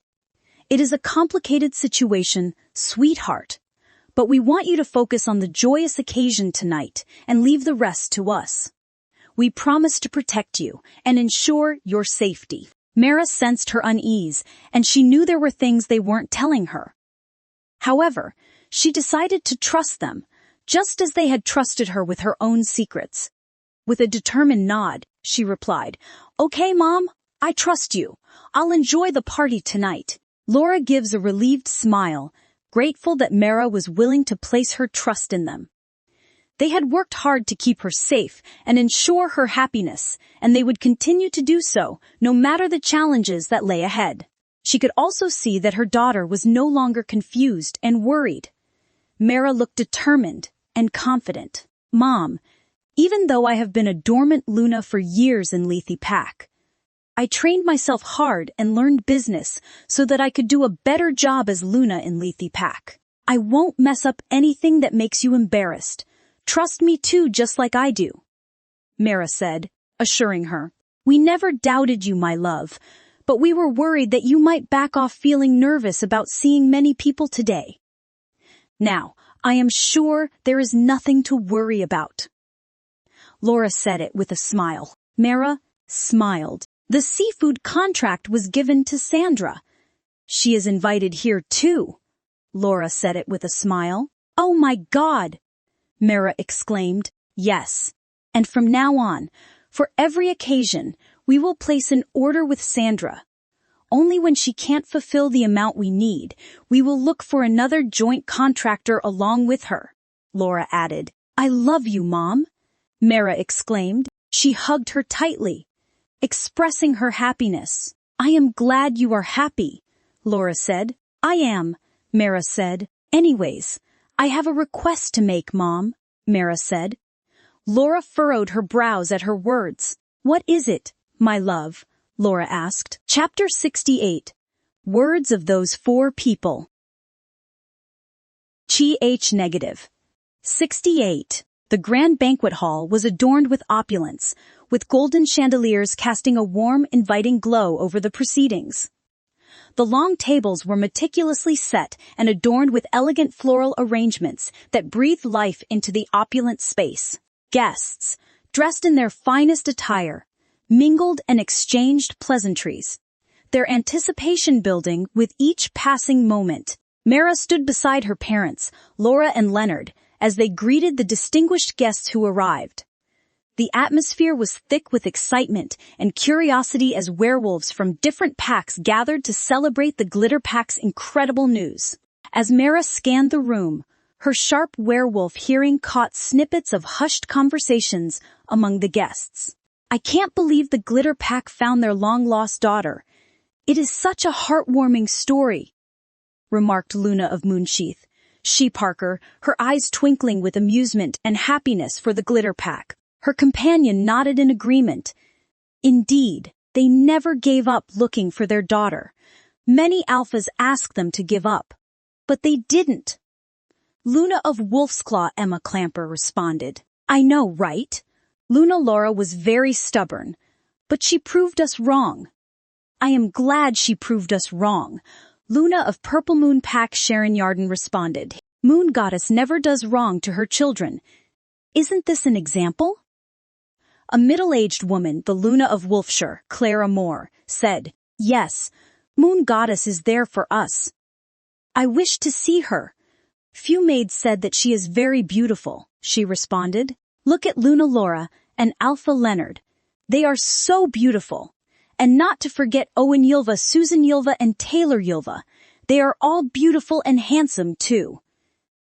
It would be only right if their lost daughter was beautiful, too," Claire said. "Right," everyone agreed. "By the way, I've heard that Lucian himself will be attending.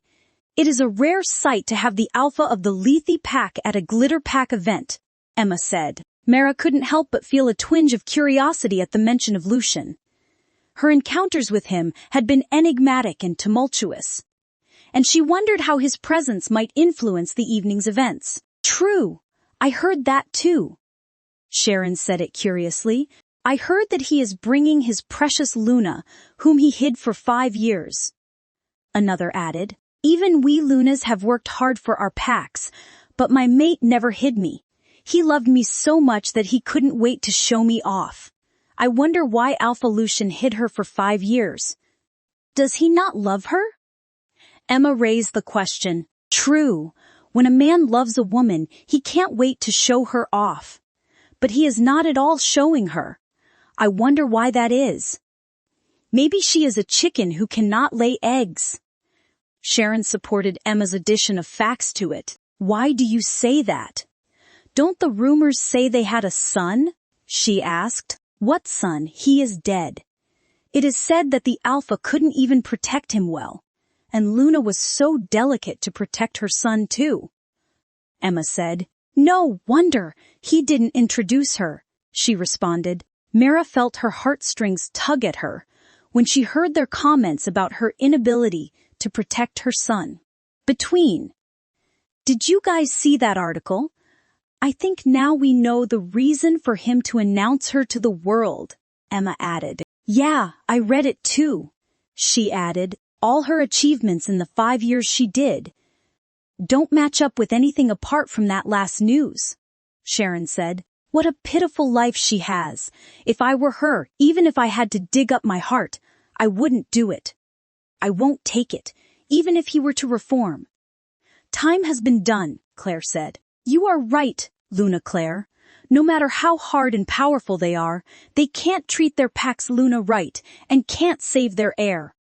"Such a shame," she said. "Enough about those snobs. We have to watch the drama that will go on when they come here," Claire said in an amused tone. Chapter 69. Their Arrival. "What do you mean, Luna Claire?" Emma questioned. "Glitter Pack and Lethe Pack have grudges." "Well, I have to admit I am a little biased toward the Glitter Pack. Luna Laura has always been humble and kind with other packs, unlike the current Luna of Lethe Pack," Claire commented. "Yeah, They were respectful in the past 5 years too. But in the past 3 months, everything changed, she said. Or maybe because arrogant horns grew on their heads due to the power. When the Glitter Pack was in power, they ruled for decades, and their ancestors ruled too. But no one was this arrogant, Claire said. There is always a difference between royal blood and half-blood, Sharon commented. Mara couldn't help but feel a pang in her heart. She was Luna. She was right about them. Mara was never a Luna to the Lethe Pack, but a tireless worker and a substitute for them. Mara couldn't help but agree with these women's words. She was indeed pathetic. He never loved her. Every second, everyone was confirming that she was never loved. Just like Mara heard their words, Laura and Leonard heard theirs too. Turning her attention back to her parents, she shared her thoughts. It feels like everyone here values this banquet a lot. I hope it all goes well tonight. Laura, with a warm and reassuring smile, placed her hand on Mara's shoulder. Don't worry, sweetheart. We've prepared for this, and it is a joyous occasion. Enjoy the night, and remember, we're here for you. Mara nodded, a sense of calm gradually washing over her as she soaked in the ambiance of the grand hall. The guests continued to arrive, and the room buzzed with excitement, eager to witness the announcement of her return to the werewolf world. Amidst the festivities, the presence of Lucian, the enigmatic alpha of the Lethe Pack, remained a topic of intrigue and conversation, adding an element of uncertainty to the night's proceedings. -69. The chitter-chatter of the guests in the banquet hall was buzzing grandly. Just then, the grand entrance doors of the banquet hall swung open, drawing the attention of all the attendees. In walked Lucian Rudolph, the enigmatic alpha of the Lethe Pack, with Camilla Stone, the famous ballerina, on his arm. The room seemed to momentarily hold its breath as the pair stepped into view. The chatter among the guests came to a halt. After a few seconds, whispers rang in the hall. Some smiled at them. Some gave contemplative gazes towards them. Some looked viciously at them, and some looked at them amusedly. But Lucian just maintained his cool nature and didn't look affected. It can't be said the same for Camilla. Camilla came here to flaunt herself. She did hear their words. Her face turned ugly. She put a lot of effort into this event. This event was bigger than her Luna ceremony event. She ordered the best dress in the world and made it come to her by flight. And she got herself a team of stylists to do her makeup and hair. Her thick makeup indeed did a good job of making her look beautiful, but her face was naturally cakey due to the heavy makeup. Due to their words, her face looked little or more ugly. Seeing Lucian's cold yet handsome expression, she put on her best smile too.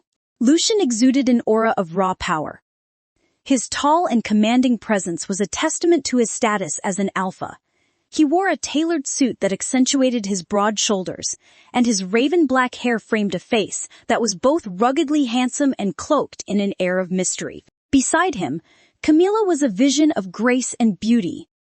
Her lithe figure moved with a dancer's elegance, and her long flowing gown shimmered in the warm light of the chandeliers. Her striking features, framed by cascading dark locks, drew admiring glances from the onlookers. As they made their way into the hall, the conversations among the guests shifted, now filled with admiration and praise. Chapter 70.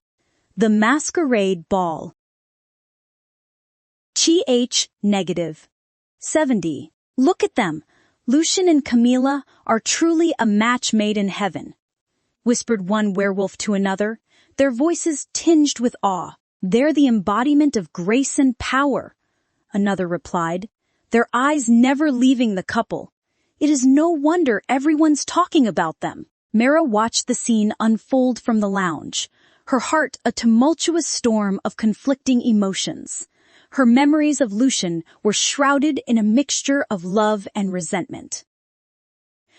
The time she had spent as Luna in the darkness, seeing Lucian with Camilla, stirred a whirlwind of feelings within her. She felt someone stabbing her heart. Mara, he is scum. That couple deserves each other. Don't let these affect us, Zoya reminded her in her head. I know. I no longer love him. All I want is revenge, Mara said. Mara remembered her time with the Lethe pack. She was always in the dark. She attended banquets too. But not beside him like a trophy, or his wife, but as a waitress. Her time with him was always in the dark. She was never allowed to walk beside him. She was always blamed for all the pack's mistakes. Looking back, she realized she was never that significant to them. The council members wanted her gone. Her husband wanted another woman to be gone. Just as she heard from the Luna's gossip earlier, she was really pathetic. She looked at the stunning couple in front of her. They stood out from the rest of the crowd. Indeed, a match made in heaven, Mara muttered. Laura, who sat beside her, heard her daughter's words. Mara took the juice glass in front of her and took a sip from it. Her eyes turned a blackish blue, reflecting the color of the sapphire blue. That pair of beautiful sapphire blue eyes reflected hate. In the midst of the grand banquet, Mara's resolve had solidified like iron in the forge. She watched the others chat and celebrate. She decided to make them pay. Mara has been oppressed for too long.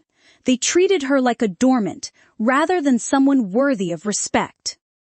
In the past, she did it out of love for Lucian. Now she has fallen out of love. She would no longer be foolish.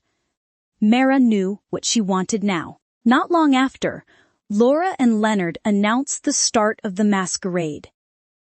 They arranged the theme as the masquerade ball for tonight. The grand masquerade ball had officially commenced, casting an air of mystery and enchantment over the glittering hall. As Laura and Leonard, accompanied by Mara and Sophia, entered the opulent venue, they were greeted by the sight of attendees donned in elaborate masks and elegant attire.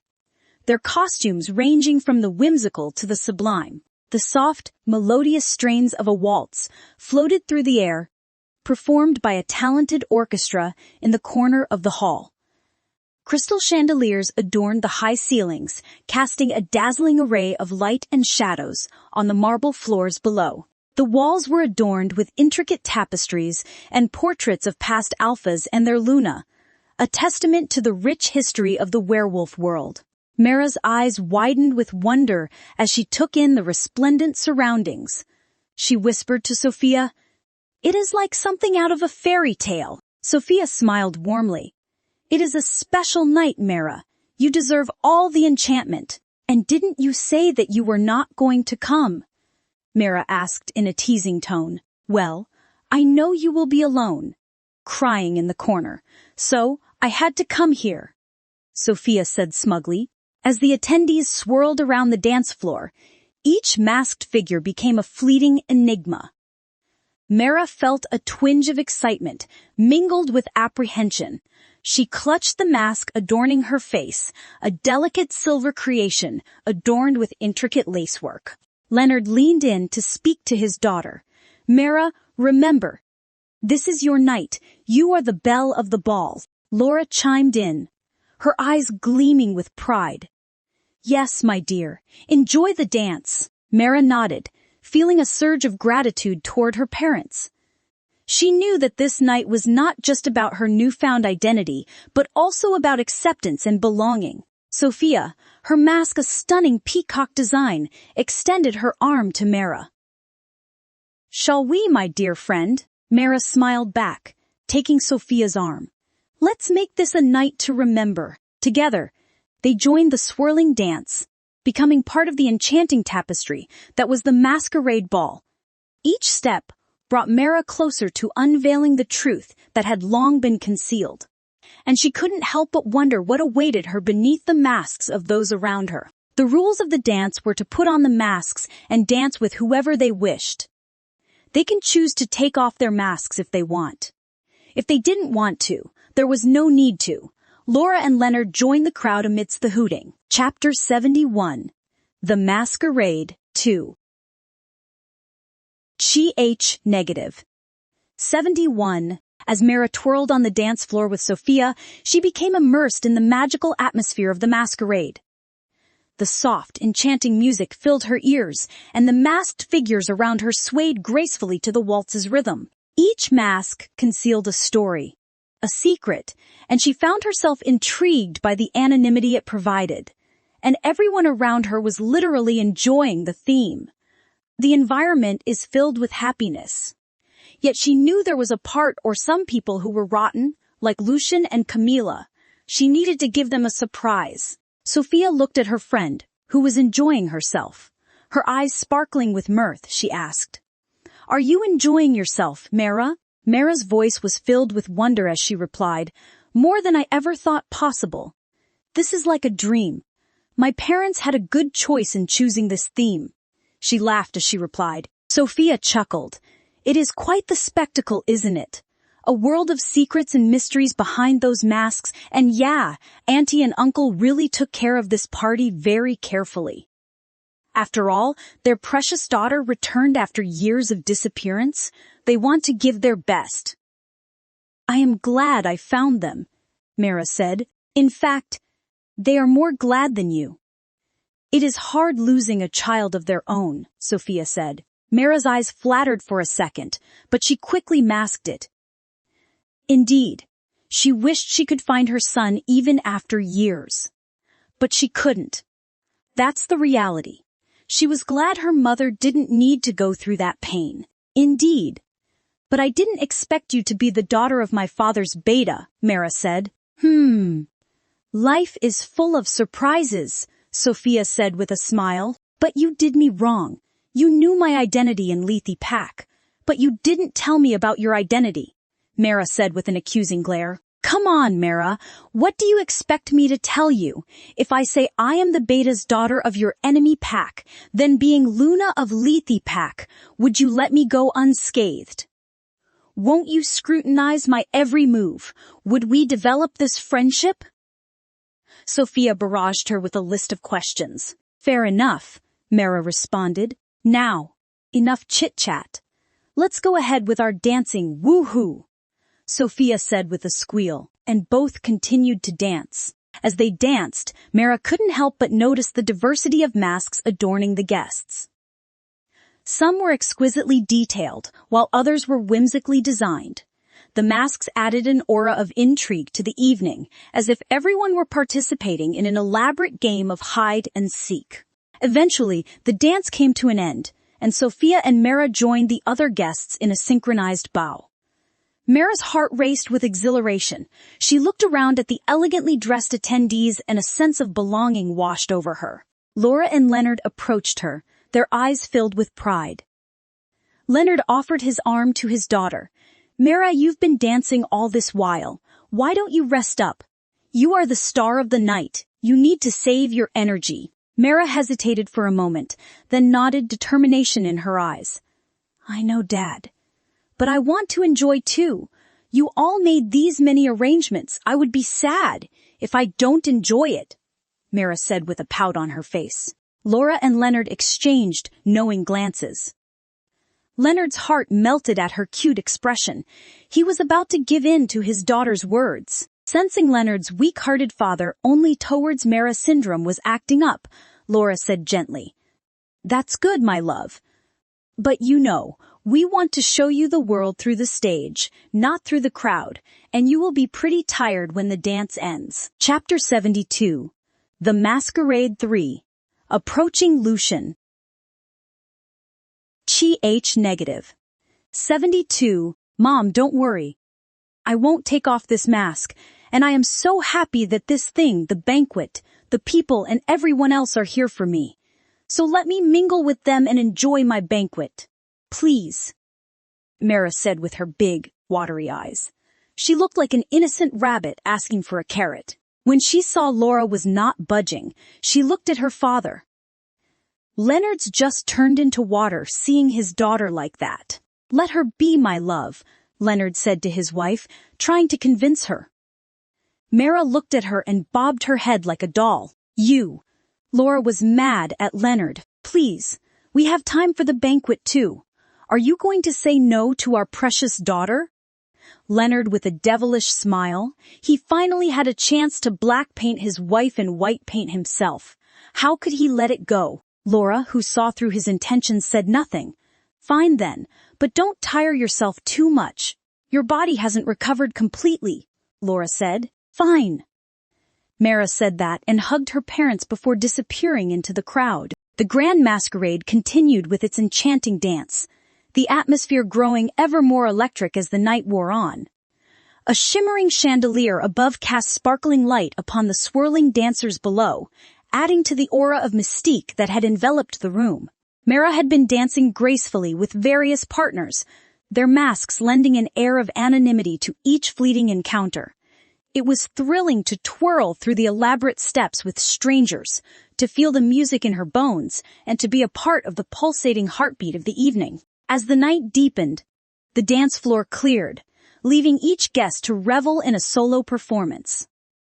Mara stood at the center, her masked face concealing her identity, ready to lose herself in the music once more. A beam of light suddenly pierced the dimly lit hall, illuminating the center of the dance floor. The solo performance was about to begin, and Mara's curiosity piqued as she watched other masked guests step into the spotlight to showcase their dance. She swayed to the rhythm, her eyes scanning the dance floor. And then she saw him, there, in the spotlight's glow, a figure clad in a delicate night prince masquerade ensemble moved with an almost ethereal grace. Mara's heart quickened as she recognized the mole on the hand of the masked prince. It was Lucian. Her pulse raced, and a torrent of emotions flooded her senses. Her first instinct was to turn away and disappear into the crowd, to avoid any confrontation with the alpha of the Lethe pack. But a part of her couldn't look away. She watched in silence as he moved with effortless elegance, his movements graceful and commanding.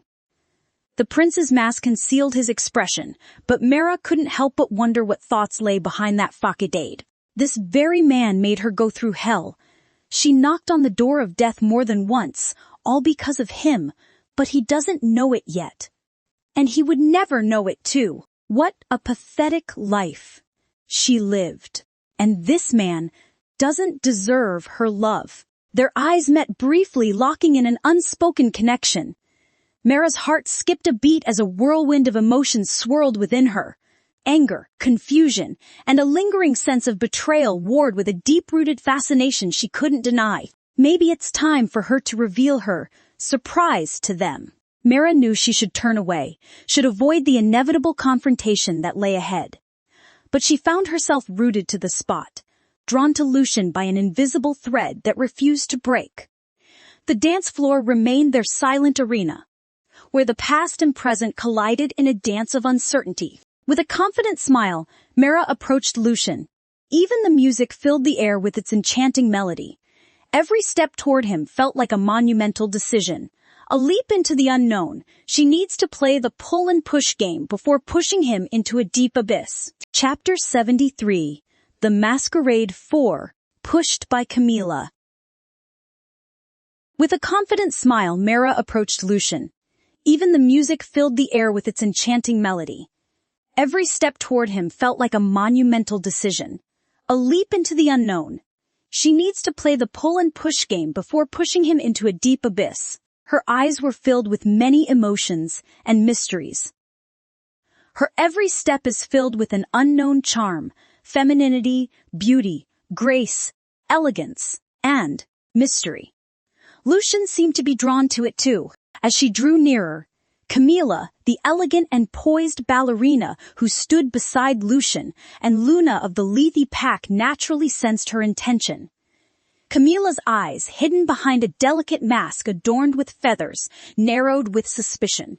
She was well aware of the turmoil Mara's presence could stir, and she had no intention of allowing any disruption to the evening's harmony. Just as Mara was about to reach Lucian, Camilla gracefully moved in between them, executing a pirouette that was both beautiful and strategic. In an instant, she had positioned herself like a guardian shield, blocking Mara's path. Startled by the unexpected interference, Mara faltered in her steps. Her foot caught on the edge of her flowing gown, and with a gasp, she stumbled. Time seemed to slow as she felt herself falling, her heart pounding with a mixture of embarrassment and frustration. For some reason, she unknowingly protected her stomach. It's as if there was something she needed to protect. Her eyes rimmed red, but she masked it quickly. Camilla's outstretched arm reached toward her, not to catch her, but rather to maintain her distance. Mara hit the polished marble floor with a soft thud, her masked face hidden from view as she tried to regain her composure. Lucian, too, had turned his gaze toward the fallen figure on the floor, his expression unreadable behind the elegant masquerade mask he wore. Camilla maintained her poise, her eyes still fixed on Mara, her intentions clear. Mara could feel the eyes of Lucian and Camilla. Lucian looked with displeasure at Camilla and was embarrassed by her actions. Camilla has a mirthfully disgusted gaze at Mara. Lucian's outstretched hand was an unexpected and intriguing gesture. The world seemed to hold its breath as she considered his invitation. She glanced at Camilla, whose sulking presence was impossible to ignore. Camilla's dark eyes blazed with a mix of resentment and curiosity. Mara could almost feel the waves of tension radiating from her. It was clear that Camilla didn't approve of her dancing with Lucian. This was the very reaction that Mara wanted. Mara placed her hand on Lucian. As their fingers intertwined, she couldn't help but notice the contrast between their hands. Her own felt delicate and fragile in comparison to Lucian's. She thought her heart was filled with hatred for him, but the moment his hand came into contact with hers, her heart skipped a beat. When he was about to guide her to the dance floor, Camilla stopped. "I am your mate, Lucian. You are supposed to dance with me," Camilla said. Her eyes were burning with hatred as she looked at Mara. "He could very well reject me on his own, Luna of the Lethe Pack, but you made me fall to the floor, disgracing me. What right do you have to do that for me, Lady Camilla?" Mara asked sarcastically. Her voice is gentle yet very oddly familiar to Lucian's ears. You are definitely seducing my husband," Camilla retorted. Chapter 74, The Masquerade, 5. Camilla apologizes. -, 74. You are definitely seducing my husband, Camilla retorted. Whoa. In all the 5 years I heard only good things and the greatness of the Lethe Pack's hidden Luna. But now, seeing as this, it's all a lie. How did I seduce him? Did I touch or do something? It's you who wrongly pushed me. You didn't even apologize, and yet here you are throwing accusations at me. Mara said, pointing out all her flaws on the table. Anyways, Alpha Lucian, your wife offended me. How do you plan to make it up for me? Mara asked, diverting her gaze towards Lucian. Knowing I have a mate, you still came here to ask me for a dance. Quite daring of you, Lucian commented. So, it's true, I heard that you unreasonably side with your mate. There was this incident I read in the newspaper. You doubted a waitress just because your wife accused her without checking the facts. Now I realize it's true. Even after watching everything, you don't even show the slightest apology. Mara said. Anyways, since you asked, I will answer. I wanted to dance with you just because I wanted to know how the alpha of the Lethe Pack is. You hid your mate as if she were an embarrassment to you, but showed her off to the world as if she were the greatest trophy. All of a sudden, I thought of asking. Simple, Mara said. Mara's every word stabbed Lucian in the heart, yet he maintained his cold look. She thought she would at least see an uncomfortable expression on his face, but she was only disappointed to see his cold face. She laughed at herself in her mind. How pathetic was she that he acts like she doesn't even matter. Camilla had an ugly expression after hearing about the hotel scarf incident on Mara's face. She wanted to see her face, but before she could do anything, she heard Lucian speak. Apologize. Camilla, Lucian said. What, Lucian? Camilla said with her widened eyes. Don't make a mess, Camila. We are on the land of Glitter Pack. Behave and apologize. Lucian said through his gritted teeth. Everyone is noticing us. Don't make me lose my face, Camila. You already ruined the relationship with Glitter Pack with your silly brain now. Don't make me angry. Lucian whispered in Camila's ears. She could sense anger in his voice. Fine. Camila said it to him unwillingly. She remembered how Lucian yelled at her after reaching their pack after giving out invitations to the Glitter Pack Alpha and Luna. That day, he even said that she was not even 10% as good as Mara. From then on, she was trying her best to not make a mess. I apologize, miss, Camila said. But she and Mara knew that her apology didn't mean anything and was not sincere. Well, not accepted, Mara said haughtily. Without caring about Camila or her feelings, she turned towards Lucian. Would you like to dance with me? Mara asked as she looked at him. With a gentle tug, Lucian guided Mara onto the dance floor, where they joined the swirling masked figures moving in graceful harmony. The music swelled, filling the room with a haunting melody, and they began to dance. As they glided across the floor, Mara couldn't help but notice Lucian's commanding presence. He moved with effortless grace, leading her with a confident touch.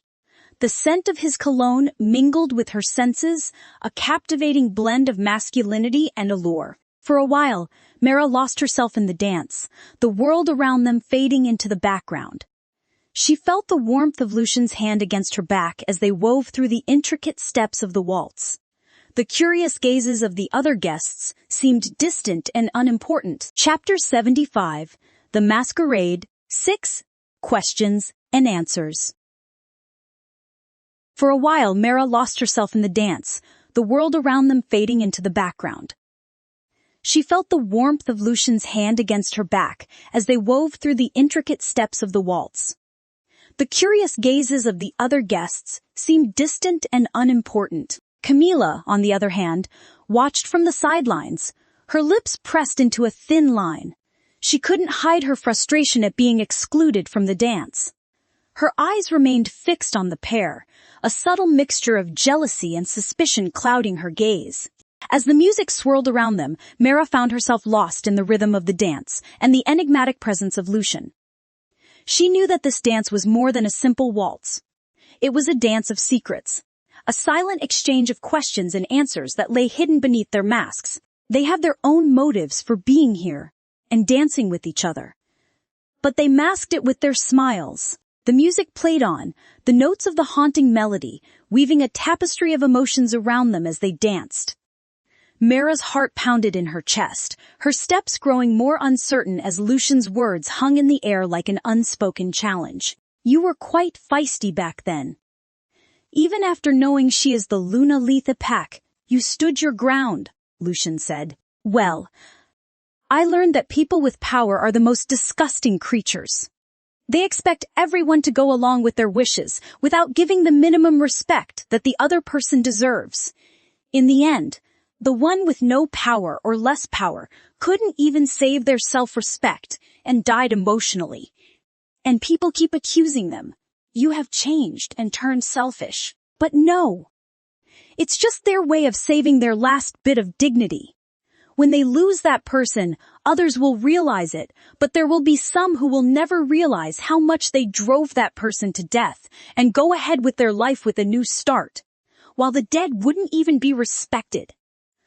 Don't you agree, Alpha Lucian? Mara asked. Lucian was shocked by her. Why did it feel like she was talking about his ex-wife? I do, he said. See, I learned that hard way. That's why, no matter how powerful a person is, I would still stand my ground and save my last bit of self-respect, Mara said. You remind me of someone, Lucian finally confessed, his voice low and tinged with an indiscernible emotion. Mara couldn't hide her curiosity. Who is it? She asked, her eyes searching his masked face for any hint of his true feelings. Lucian's gaze held hers for a moment, his blue eyes appearing enigmatic and distant behind his mask. She is no longer in this world, he replied cryptically. The ambiguity of his response only fueled Mara's curiosity. "What was she like to you?" she pressed, her voice trembling with a mix of unease and determination. "Was she important to you?" Lucian hesitated, his grip on her hand tightening imperceptibly. It was a question he couldn't easily dismiss or answer without revealing more than he intended. Mara watched him closely, her eyes narrowing slightly behind her own mask. This was the chance she was giving herself and him. This was the only chance. His answer would decide whether she should go ahead with her revenge or love. But the fate was pushing her towards revenge. Maybe even her fate was tired of being pathetic. The seconds stretched into an uncomfortable silence as Lucian grappled with his response. Mara felt a chill run down her spine, a growing sense of foreboding that this encounter was more complex than she had initially thought. She got her answer. Mara knew she had poured all her love into this man in vain. As the dance continued, the atmosphere between them became charged with unspoken tension. Lucian's enigmatic demeanor, coupled with his cryptic answers, left Mara feeling unsettled and on edge. She knew that beneath their graceful movements, a silent battle of wits was unfolding. Chapter 76, The Masquerade 7. Revealing herself. As the dance continued, the atmosphere between them became charged with unspoken tension. Lucian's enigmatic demeanor, coupled with his cryptic answers, left Mara feeling unsettled and on edge. She knew that beneath their graceful movements, a silent battle of wits was unfolding. In the dimly lit ballroom, masked figures twirled and swayed around them, oblivious to the intricate dance of intrigue taking place beneath the surface. Mara's resolve had solidified, and she was prepared to face whatever revelations lay ahead, no matter how unsettling they might be. Mara was determined to make him, his mate, and everyone pay for tormenting her. She remembered how she was treated like a rag doll, an emotional dump bin, and an easy-to-fool target. "Never knew you could dance this well, Alpha Lucian," Mara said. "I am fairly good," he said. "Oops, your mate is a ballerina. She must have taught you in your long married life," Mara said. Lucian was silent. He commented on nothing. "Since you love her so much, why didn't you introduce her to the world?" Every alpha here couldn't wait to show off their mate. "I wonder what strategy it is for Alpha Lucian to hide your mate's identity as a secret," Mara asked. "There is nothing much. Mate is an important part of life. I waited till my mate was ready to face the world with me," Lucian said, turning Mara's heart as cold as ice. So, he never wanted to introduce Mara as the Luna. Such a fool she was. Mara wanted to laugh out loud, but held it back. "That's a great thought. Men like you are rare, Alpha Lucian," Mara said, even though it sounded like a compliment to her. It was not. He was such a scum to her. All these years he treated her as a worthless woman and a working donkey. She wondered if he ever considered her as a human. But was there anything to doubt anything? He was nothing but a heartless jerk. He had never treated her like a human with emotions. The final notes of the haunting melody faded into the air, signaling the end of the dance. As the other masked couples around them began to disperse, Lucian gracefully removed his mask, revealing his striking features. He regarded Mara with an expression of quiet respect. "It was great dancing with you. I took off my mask as a sign of respect for you," he said, bowing a little to her. Mara, however, chose to keep her mask on.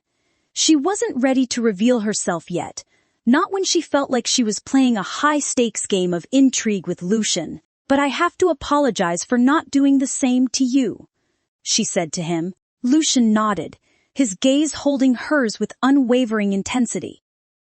"Your identity is your own to protect," he said, his tone carrying a depth of meaning that left Mara intrigued yet cautious. "Thank you for understanding," she replied, her voice holding a note of hesitation. But before Mara could savor the satisfaction of her choice, Camilla's impatience got the better of her. How could Camila let her go without seeing her face? She got rid of Mara with difficulty. Now there was another woman. How could she let her go unscathed? The elegant ballerina, whose graceful demeanor belied her impulsive nature, couldn't resist the temptation to uncover the vixen's true face. In one swift motion, she reached out and forced Mara's mask off, revealing her features to the world. Never knew the world-famous ballerina was this disrespectful and rude, Mara commented as she looked at her. Her eyes looked straight into Camila's eyes. Camila, who had reveled in her audacious act of unveiling Mara's face, had, in an instant, transformed from an exuberant ballerina into a woman in sheer terror. She fell to the floor as if her legs had given way beneath her.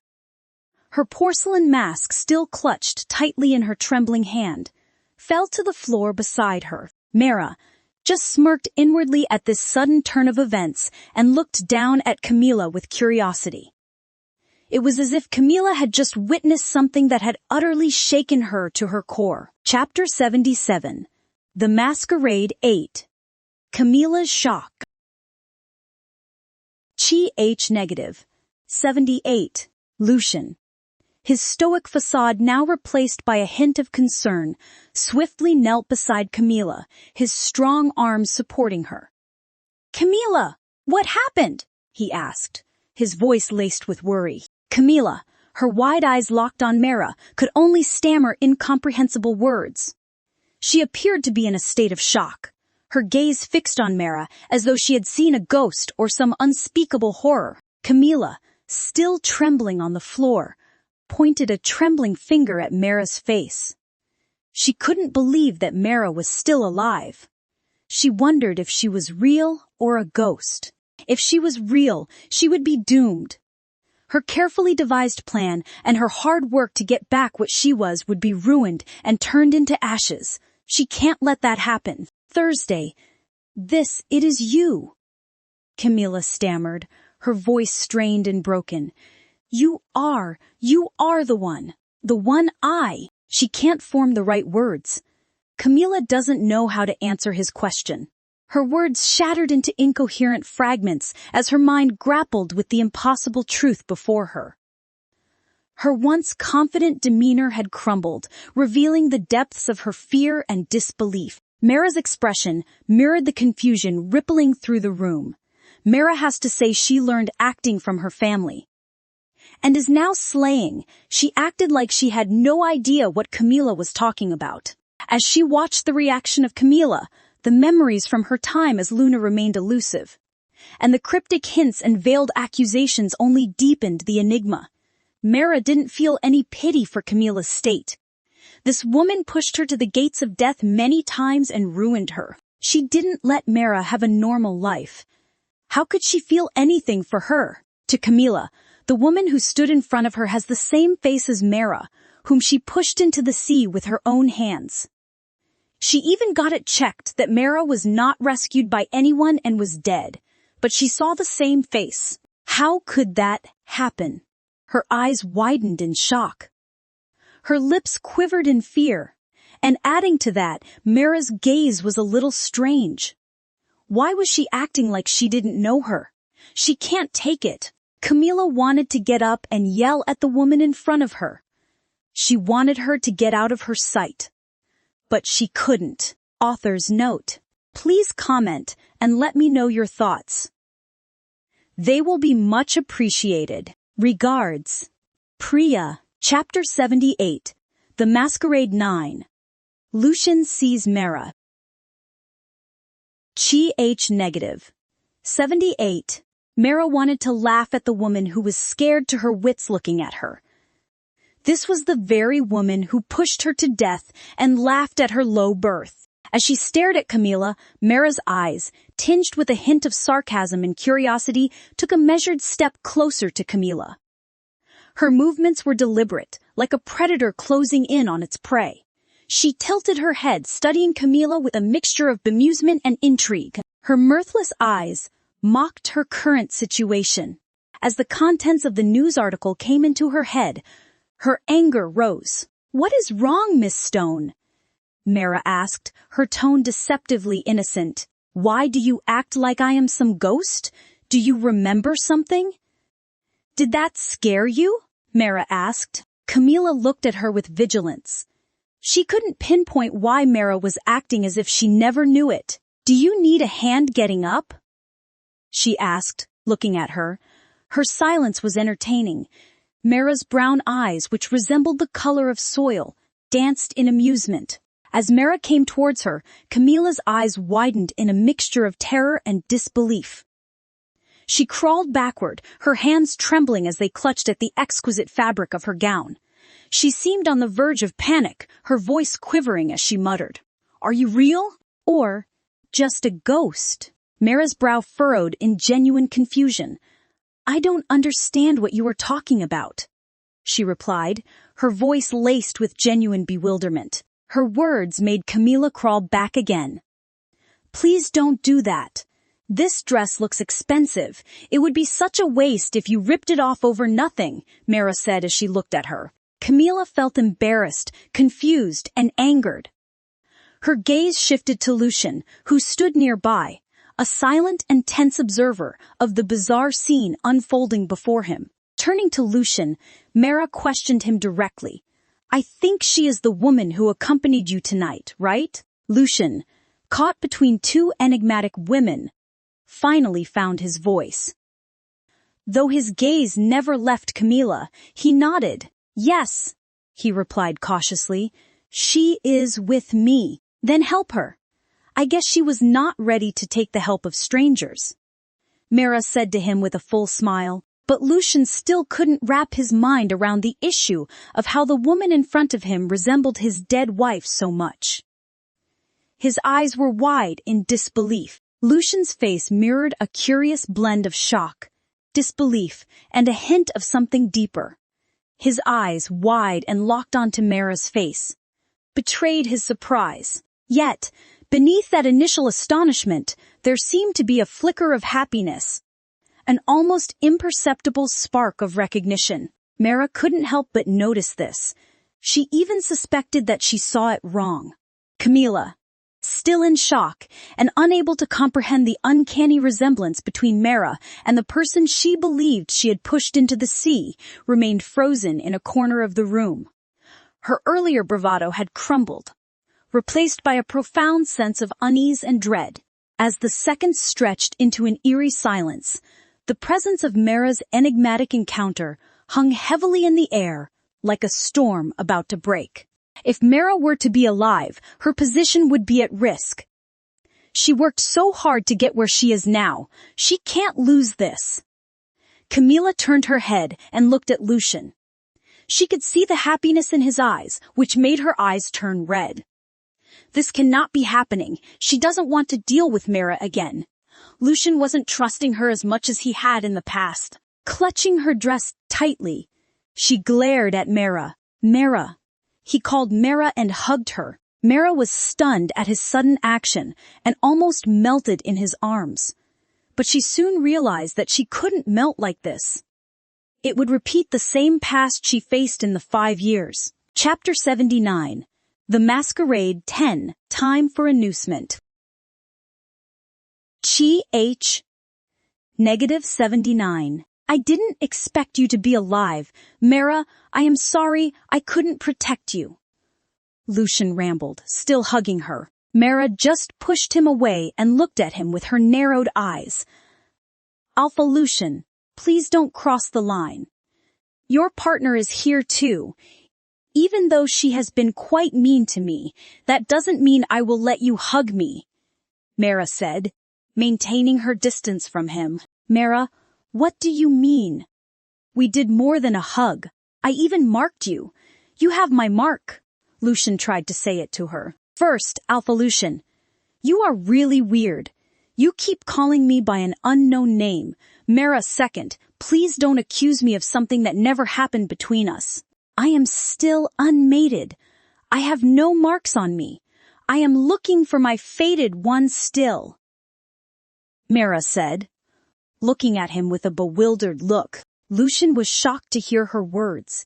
He never expected Mara to say or act this way. They clearly mated, and he left his mark on her.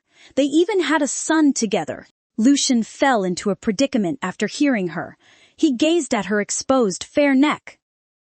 Indeed, there was no mark. He blinked his eyes and couldn't believe her words. She was right. She got no marks. Camila was surprised too. Mara has no mating marks. She felt happy that the woman in front of her was not Mara, but she felt a sense of crisis looking at her. She worked hard to send Mara away. Now there was another woman. Anyways, please help her up. It looks like the party is about to begin now. I will leave, Mara said, and turned around, putting on her masquerade mask on her face. As she walked away, she could feel the gazes of two pairs on her back. She just smirked at them with her back to them. Mara walked towards Laura and Leonard. Seeing Lucian, had no intention of helping her. Camila stood up on her own and walked towards Lucian. Lucian, help me sit, Camila asked. Lucian said nothing and just ignored her. Lucian, Camila called again, asking for his attention. Don't act like a cripple now, Lucian said to her, picking up the wine glass. He looked at Mara as she left. No matter how she looked, he couldn't help but doubt her. There was no mark, and his wolf was also not able to connect with her. If he didn't know better, he would have believed her. He still has doubts about her. With the makeup boom that this world has now, it was not hard to hide her marks or anything. If one lets their wolf slip into a deep slumber, they can't connect with their wolf. Mara was very stubborn and adamant about leaving him when he bought up the contract thing. Maybe that was also the reason she left, faking her death. The more he thought, the more suspicious he got. All he needed to do was find her identity. The most confusing thing here was, how could an Omega like her enter this high-end party? Was she a waitress here? He wondered. Maybe he could ask the help of Glitter Pack about her and find information about her. When you don't love her, why are you so obsessed with her? Emerald asked. Just go back to sleeping, Lucian said, shutting his wolf. As he looked at Mara's retreating figure, he noticed her going near Laura and Leonard. I wonder why she was approaching them. Emerald, his wolf, voiced out his thoughts. Mara took off her mask when Laura said something to her. Mara approached her parents when she received a message from them. Mom, Dad, Mara called them. It's time for the announcement, my love, Leonard said to her. Are you ready? He continued asking as he looked at his daughter lovingly. Of course, I have everything ready. I am waiting for you to announce me as your daughter, Mara said with a huge smile. Leonard patted her head. Dad, I got tortured by the stylists for 3 hours for this hairstyle. Don't ruin it, Mara said as she smoothed her hair. Leo, don't do that. Laura supported her daughter. She helped her set her hair. Facing the glares of 2 women in front of him, he cowered back. Take off the mask, my dear, Laura said. Mara nodded and took it off. My God, the whole world will feel jealous of my beautiful daughter today, Leonard said. Let's head to the stage, he said. The 3 of them started walking towards the stage.